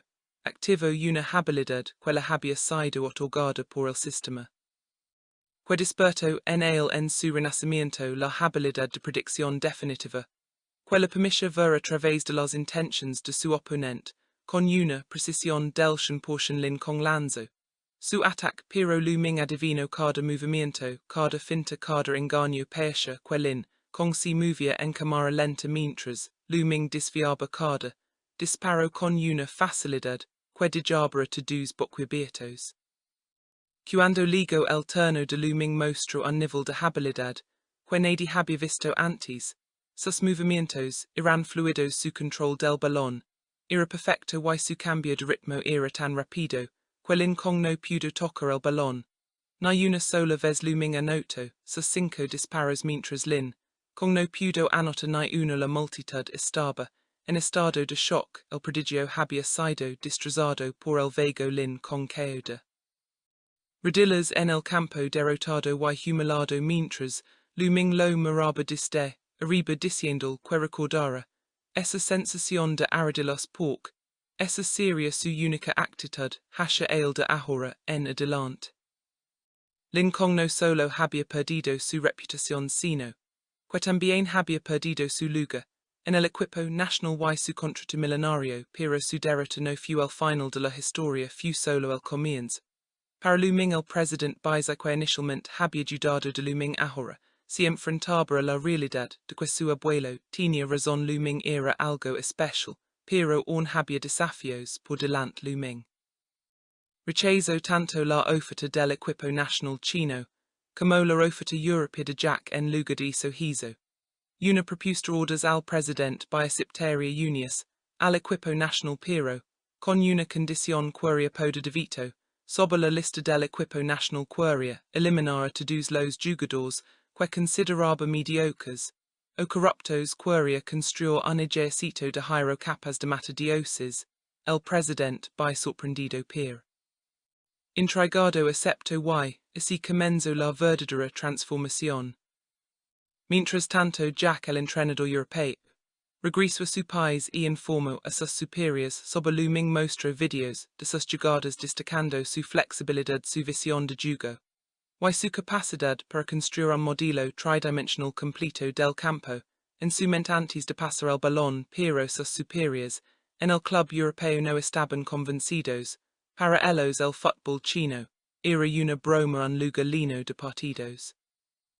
Arreglados corrupción, y falta de disciplina argumentaron que ningún jugador chino había triunfado nunca en las 5 grandes ligas europeas, o que luming no sería diferente uno de los directivos, llamado Schneider si burló abiertamente de la idea diciendo que no necesitaban monos orientales, que solo sabían hacer trucos, y que era mejor que si quedaran jugando al ping-pong. Jack se enfureció por la arrogancia de sus colegas, y les dijo que un día cuando vieron a luming levantando la Copa del Mundo se ardelarían para arrepentirse de su estupidez.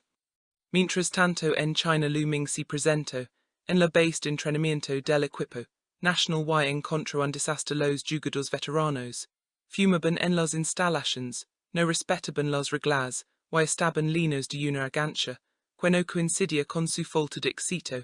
En el campo luming no perdió tiempo en poner orden, confrontó a un veterano llamado Liu Guoxi, que fumaba en la base y le dijo que no necesitaba saber el nombre de la basura que debía sacar sus preguntas de la mesa. Los otros jugadores se burlaron de él diciendo que era un novato que quería hacer nota, pero luming los enfrentó a todos diciéndoles que llevaban 20 años sin clasificarse para la Copa del Mundo, que su supuesta contribución no valía nada y que desde ese momento no habría titulares en el equipo nacional, solo perros rabiosos dispuestos a correr hasta morir y soldados dispuestos a escachar.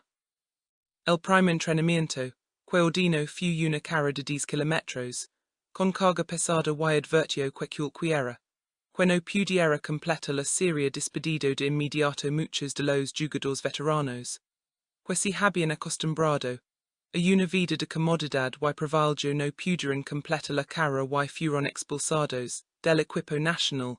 En un solo día la noticia causó conmoción en los medios de comunicación y muchos se preguntaron si luming estaba loco por deshacerse de la mitad del equipo principal antes de las eliminatorias de la Copa del Mundo, pero luming no estaba interesado En la opinión pública su objetivo era construir un equipo que pudiera competir en el escenario mundial.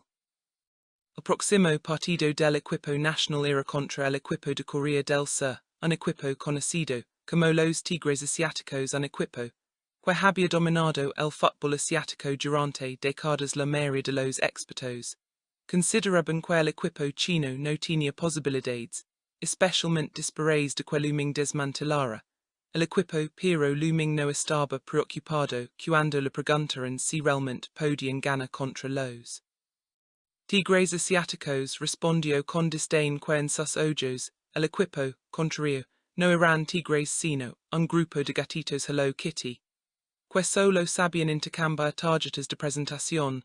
Su confianza era absoluta, y comenzó a entrenar a su nuevo equipo con una intensidad que ninguno de ellos había experimentado antes. Mientras tanto, Lin Kong, quien había sido derrotado y humillado públicamente, no podía aceptar su caída en desgracia. Su mente se llenó de rabia y obsesión, con la venganza contra todo un grupo de matones, para que emboscaran a Luming y lo dejaran fuera del fútbol, para siempre los matones encontraran a Luming en un callejón oscuro y se abalanzaran sobre él con intenciones violentas, pero Luming los derrotó a todos con una facilidad aterradora. Su velocidad era tan superior que los matones ni siquiera podían verlo moverse. Cuando llegó el último de ellos, Ming lo obligó a arrodillarse y lo dejó claro que si querían jugar sucio él podía jugar mejor. Lin Kong fue arrestado por sus crímenes y enfrentó cargos por violencia organizada mientras estaba detenido. Grito que nunca dejaría a Luming, incluso si se convertía en un fantasma, pero Luming simplemente respondió que entonces fuera un fantasma porque el reino de los dioses no era un lugar para él. La historia de Luming se extendió como la pólvora y pronto el mundo del fútbol comenzó a prestar atención a este joven que había rechazado millones para construir un equipo desde cero. En su propio país los desafíos que enfrentaba eran inmensos. No solo tenía que entrenar un equipo lleno de jugadores que antes eran mediocres y desmotivados, sino que también tenía que enfrentarse a la burocracia de la asociación de fútbol y al escepticismo de los medios de comunicación internacionales.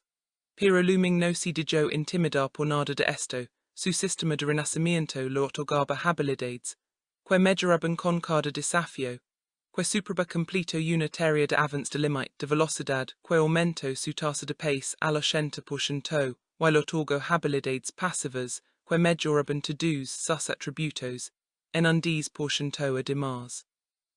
Obtuvo una habilidad activa de nivel es la llamada artillería pesada de la Torre de París, que le permite disparar el balón con una potencia y precisión devastadoras.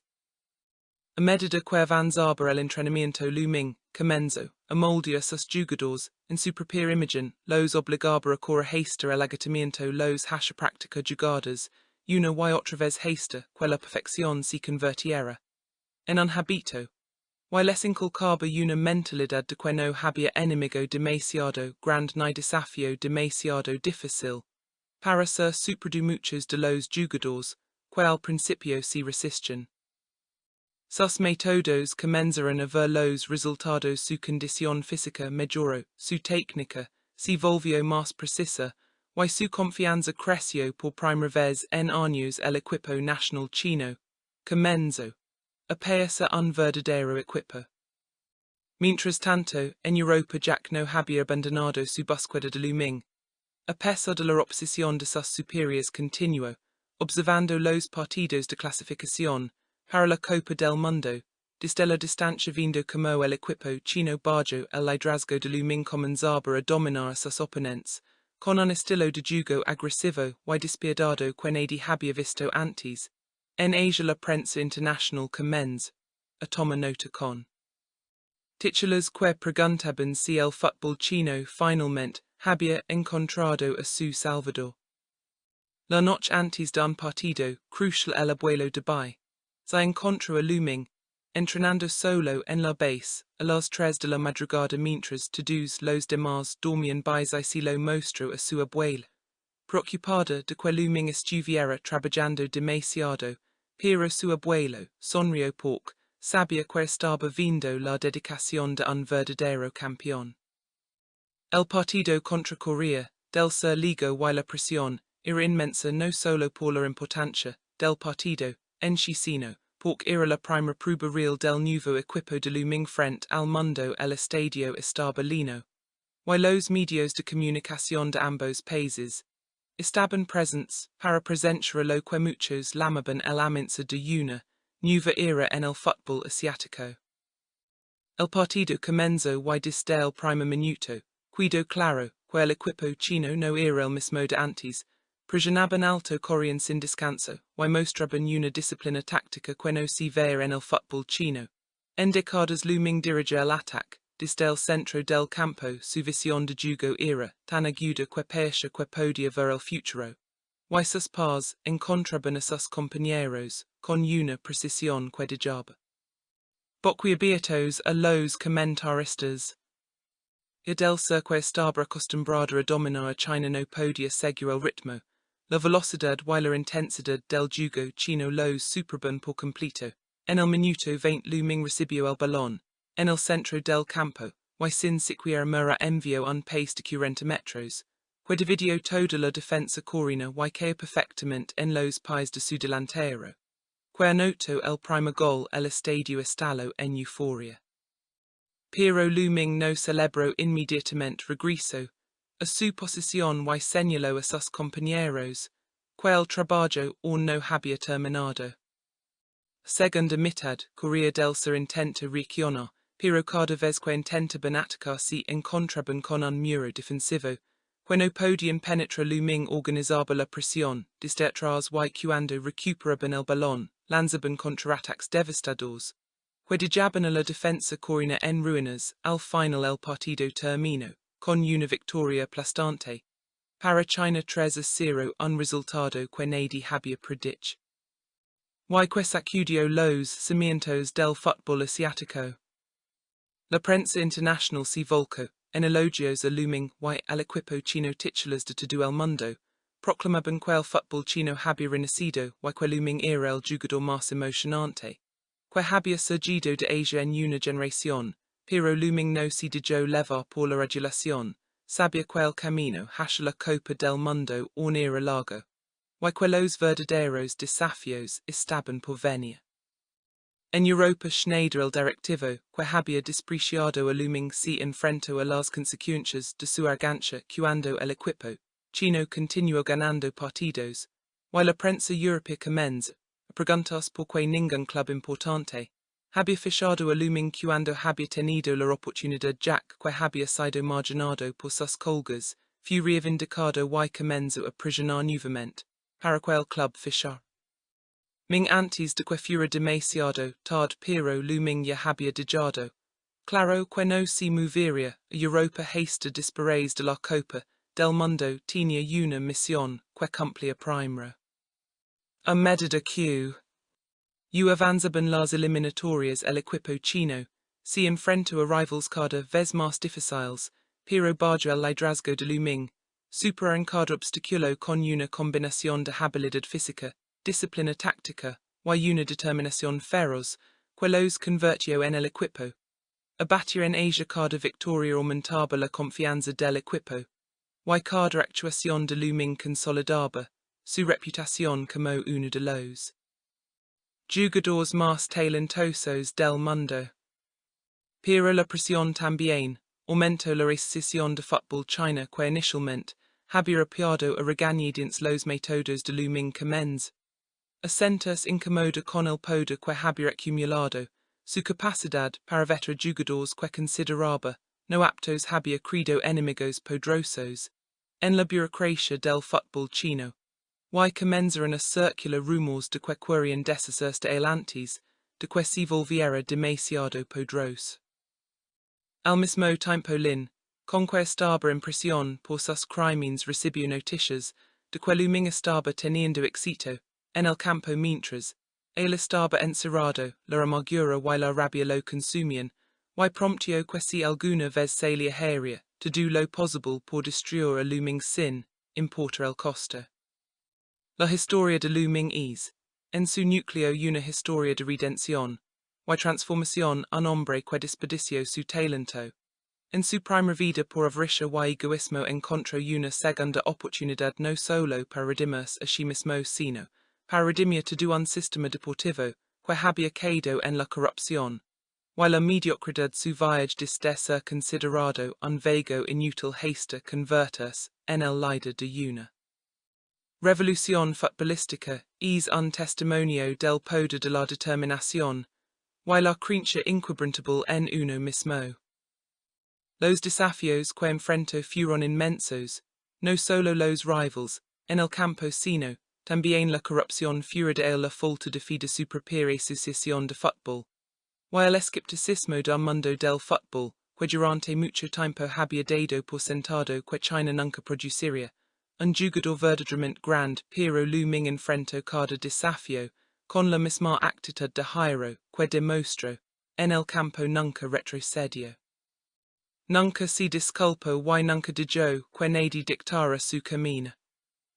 Su sistema de renacimiento fue una parte crucial de su viaje otorgando habilidades, que mejoraban a medida que superaba obstáculos, pero el verdadero poder de looming no provenía del sistema, provenía de su propia voluntad de Jairo.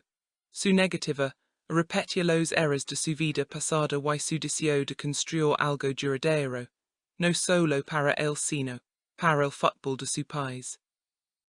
El equipo nacional que construyó no era simplemente un grupo de jugadores talentosos, era un ejército forjado en el fuego de un entrenamiento, implacable y unido por un propósito, común querían demostrar al mundo que el fútbol chino no era una broma, querían devolver el orgullo a una nación que había esperado 20 años para ver a su equipo en la Copa del Mundo y querían seguir a su líder looming, a donde se que los levara.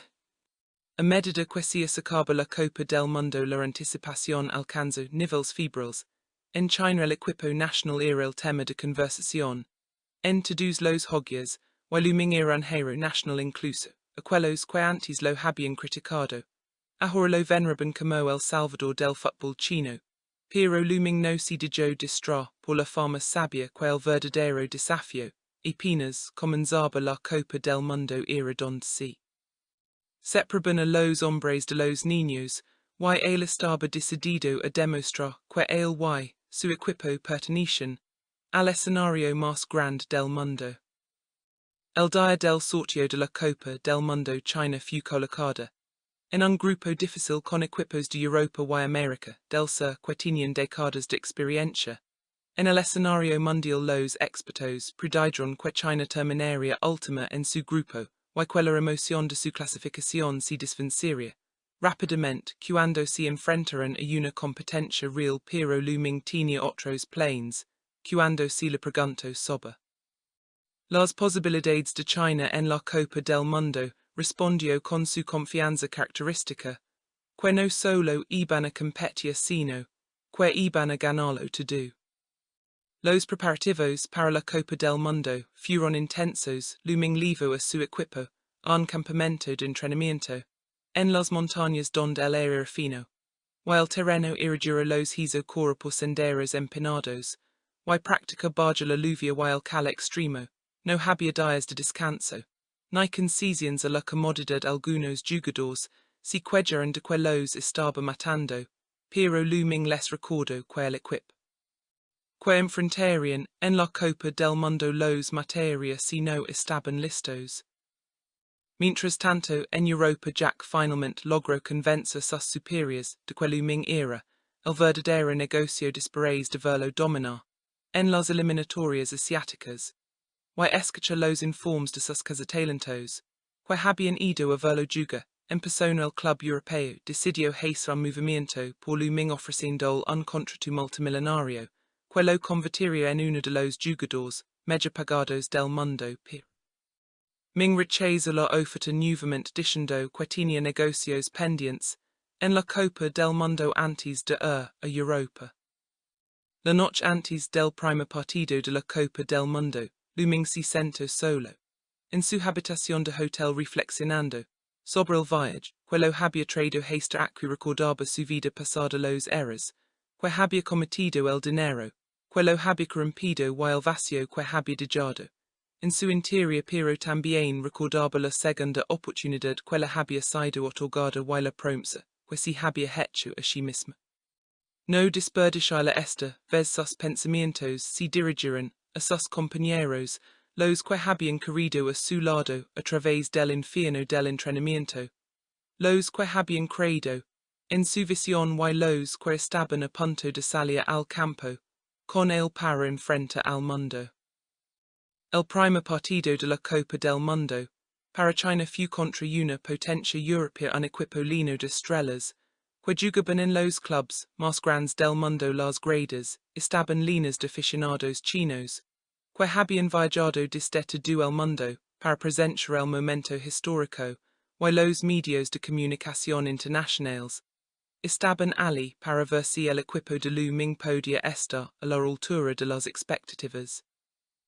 Desde el partido inicial China mostró que no tenía miedo, presionaron alto, corrieron sin descanso, y jugaron con una intensidad que tomó por sorpresa sus oponentes europeos, que esperaban un partido fácil contra los recién llegados de Asia. Lu Ming era el corazón del equipo orquestando el ataque, con su visión y precisión características, pero también mostró una fiesta de su juego, que nadie había visto antes cuando fue necesario defendió con ferocidad entrando en tackles que hicieron retroceder a los jugadores europeos.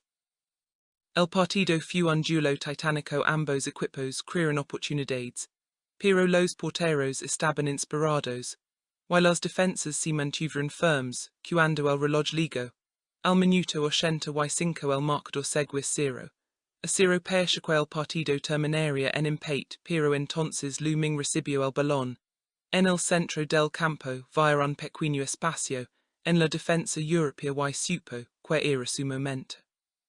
Activó su habilidad de artillería pesada de la Torre de París, y desde 40 metros lanzó un disparo que parecía deshacer la física. El balón voló con una velocidad y un efecto que dejaron al portero inmóvil mientras se incrustaba en el ángulo superior de la red. El estadio explotó en un estruendo de alegría. Los aficionados chinos loraban y se abrazaban mientras Lu Ming era levantado por sus compañeros en hombros. No era solo un gol, era un mensaje para el mundo de que el fútbol chino había llegado.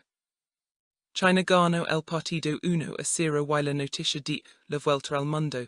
Los periódicos de todos los países hablaban de la hazaña y Lu Ming era elogiado como un héroe nacional, pero él sabía que solo era el primer paso, el camino hacia la gloria aún era largo.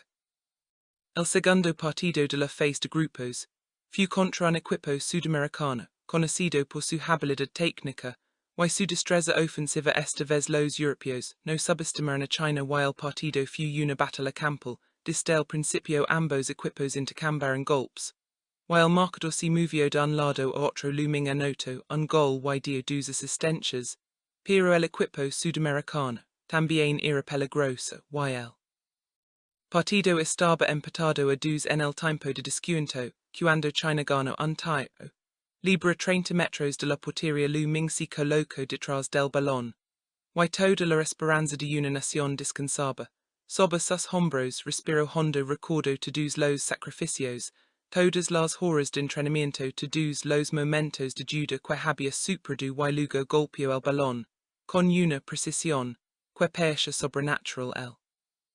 El balón voló sobre la barrera super el portero y se alojó en la red. El estadio rugió y China había ganado su segundo partido, asegurando su lugar en la siguiente ronda. El tercer partido de la fase de grupos ya no importaba para la clasificación, pero Lu Ming no permitió que su equipo se relegara. Querían ganar todo los partidos para enviar un mensaje de que eran serios contendientes por el título. Ganaron también ese partido con una actuación dominante que dejó a los expertos preguntándose que tan lejos podia lega este equipo.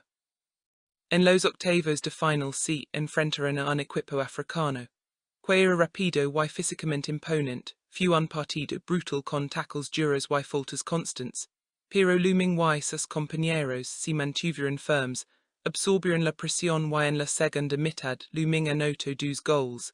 En rápida sucesión, que rompieron la resistencia africana, China ganó 2-0 y avanzó a los cuartos de final donde los esperaba. Una potencia europea con una historia de éxito en la Copa del Mundo.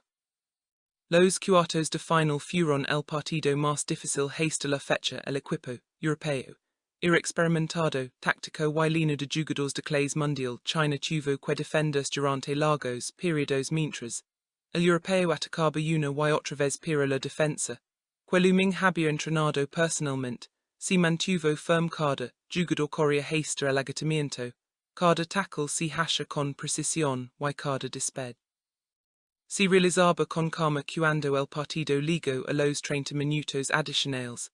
El marcador seguía 0-0 y parecía que se decidiría en los penales, pero en el minuto 117 China ganó. Un corner looming se acercó, ejecutarlo y en lugar de enviar un centro convencional sorprendió a todos disparando directamente a la portería desde el banderín de esquina. El balón voló en un arco imposible y super al portero que estaba mal colocado para anotar el gol de la victoria. El estadio enmudeció por un segundo antes de estallar en una celebración atronadora. China había llegado a las semifinals de la Copa del Mundo, algo que nadie había creído posible. La semifinal fue contra el equipo anfitrión, un país con una obsesión nacional por el fútbol y un equipo lleno de estrellas mundiales. La presión era inmensa no solo por el partido en sí sino por la multitud local que llenaba el estadio, y abachiba cada vez que China tocaba el balón. Pero looming había preparado a su equipo para este momento. Les había dicho que la multitud no podía jugar al fútbol solo los once. Jugadores en el campo podían hacerlo. El partido fue un clásico instantáneo. El equipo anfitrión tomó la delantera temprano, con un gol en los primeros 10 minutos, pero China no se desanimó, continuó con su juego y en la segunda mitad looming recibió el balón. En el borde del área se giró y disparó con su pierna izquierda. El balón voló al ángulo inferior empatando el partido. La celebración fue contenida porque sabían que aún había trabajo por hacer. El partido continuó con ambos equipos creando oportunidades, pero sin poder convertir hasta que en el tiempo de descuento looming interceptó un pase en el medio campo y lanzó un contraataque rápido. Vara su compañero de equipo corriendo hacia el área y le entregó un pase perfecto que el delantero convirtió para dar a China la ventaja. El estadio enmudeció mientras los jugadores chinos celebraban el equipo anfitrión. Trató de responder en los minutos restantes, pero la defensa china se mantuvo firme y cuando el árbitro pitó el final China había ganado y estaba en la final de la Copa del Mundo. La final fue contra la potencia futbolística número 1 del mundo, un equipo que había ganado la Copa del Mundo varias veces, y que contaba con jugadores que eran considerados los mejores de su generación. La mayoría de los expertos le daban pocas posibilidades a China y muchos decían que llegar a la final ya era un milagro, y que no podían esperar más, pero looming no estaba de acuerdo en la conferencia de prensa. Previa al partido se le preguntó si pensaba que China podía ganar y respondió con su confianza característica que no iban a jugar para ser segundos. El día de la final el mundo entero estaba mirando el estadio, estaba lleno hasta el tope y miles de millones de personas veían por televisión looming llevó a su equipo al campo con la cabeza en alto sin mostrar ningún signo de nerviosismo. El partido comenzó y como se esperaba el equipo favorito dominó la posición desde el principio. Mantuvieron el balón durante largos periodos moviéndolo de un lado otro buscando un espacio en la defensa china, pero la defensa que looming había construido era como un muro infranquibile cada jugador sabia su posición, cada pace era interceptado, o despejado y cada vez que el favorito se acercaba al área se encontraba, con una pair de camisas rojas. Segunda mitad China comenzó, encontré su ritmo looming comenzó, recibía más el balón y su visión de juego comenzó, abrir espacios en la defensa favorita en el minuto 65 looming recibió el balón, en el centro del campo, y en lugar de pasarlo inmediatamente como había hecho durante todo el partido, amigo o en defensa y luego lanz. Un pace de 40 metros, que dividió toda la defensa y dejó a su compañero de equipo solo, frente al portero, el delantero mantuvo la calma y disparó colocando el balón en la red el estadio estalló. En un rugido de alegría mientras los jugadores chinos celebraban el gol más importante en la historia de su país. El equipo favorito no se rindió y lanzó todo su poder ofensivo contra China en los últimos 20 minutos, crearon múltiples oportunidades de gol pero el portero chino, que había sido criticado antes del torneo por su falta de experiencia hizo atajada tras atajada pesha que el muro invisible protege la portería china cuando el reloj ligó. Al minuto 90 el marcador seguía 1-0 y el árbitro agrega 7 minutos de tiempo de descuento, que se sintieron como una eternidad para los aficionados chinos. En el minuto 95 el equipo favorito ganó un tiro libre 25 metros de la portería era su última oportunidad, su estrella máxima se coloca detrás del balón, y todos en el estadio contuvieron la respiración el disparo.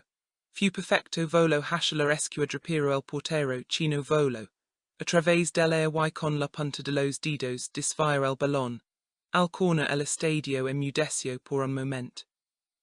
Antes de que estelara una celebración ensordecedora los jugadores chinos se abrazaron mientras el árbitro pitó el final del partido. China era campeona del mundo.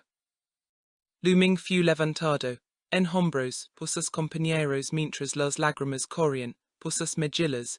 Recordó su vida pasada, el dinero, la corrupción, el vacío, y luego mira hacia arriba y vio a su abuelo en las gradas sonriendo mientras ondía una bandera china. En ese momento supo que había cumplido su promesa, había transformado el infierno en su patio trasero y había devuelto el orgullo a una nación.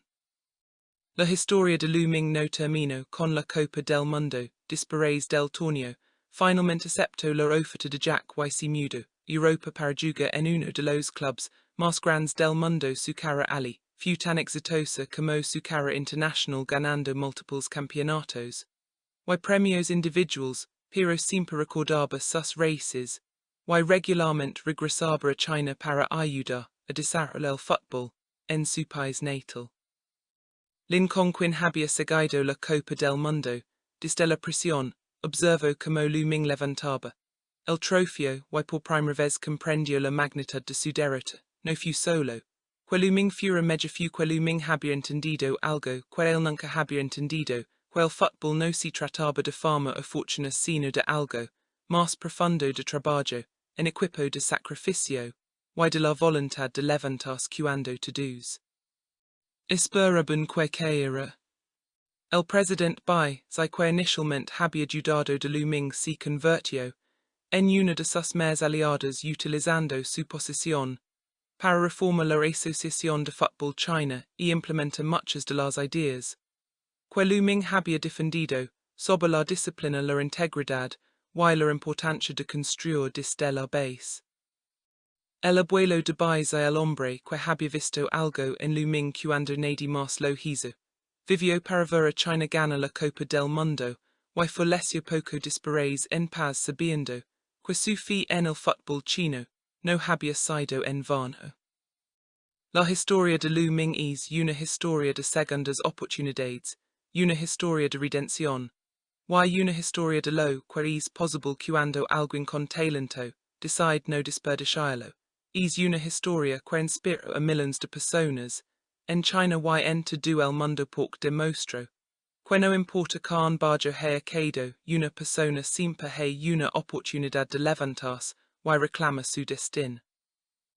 Looming paso de ser un paria, a ser un héroe de ser considerado, un vago, a ser aclamado como el mejor jugador del mundo pero, para los trofeos y los elogios nunca fueron lo más importante era la promesa, que si había hecho a sí mismo, en ese campo de fútbol 19 años, en el pasado la promesa de que esta, vez lo haría bien esta, vez no desperdiciaría su talento, esta vez usaría su segunda oportunidad para construir algo que duraría para siempre.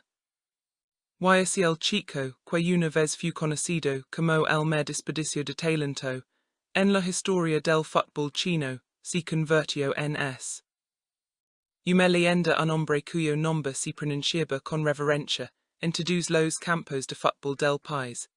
Un hombre que demostró que con suficiente determinación, incluso los sueños más imposibles, podían hacerse realidad porque después de todo looming no solo ganó una Copa del Mundo, ganó una segunda oportunidad y la aprovechó al máximo, transformando no solo su vida sino el destino de una nación entera que había esperado demasiado tiempo para tener un héroe al que lama propio.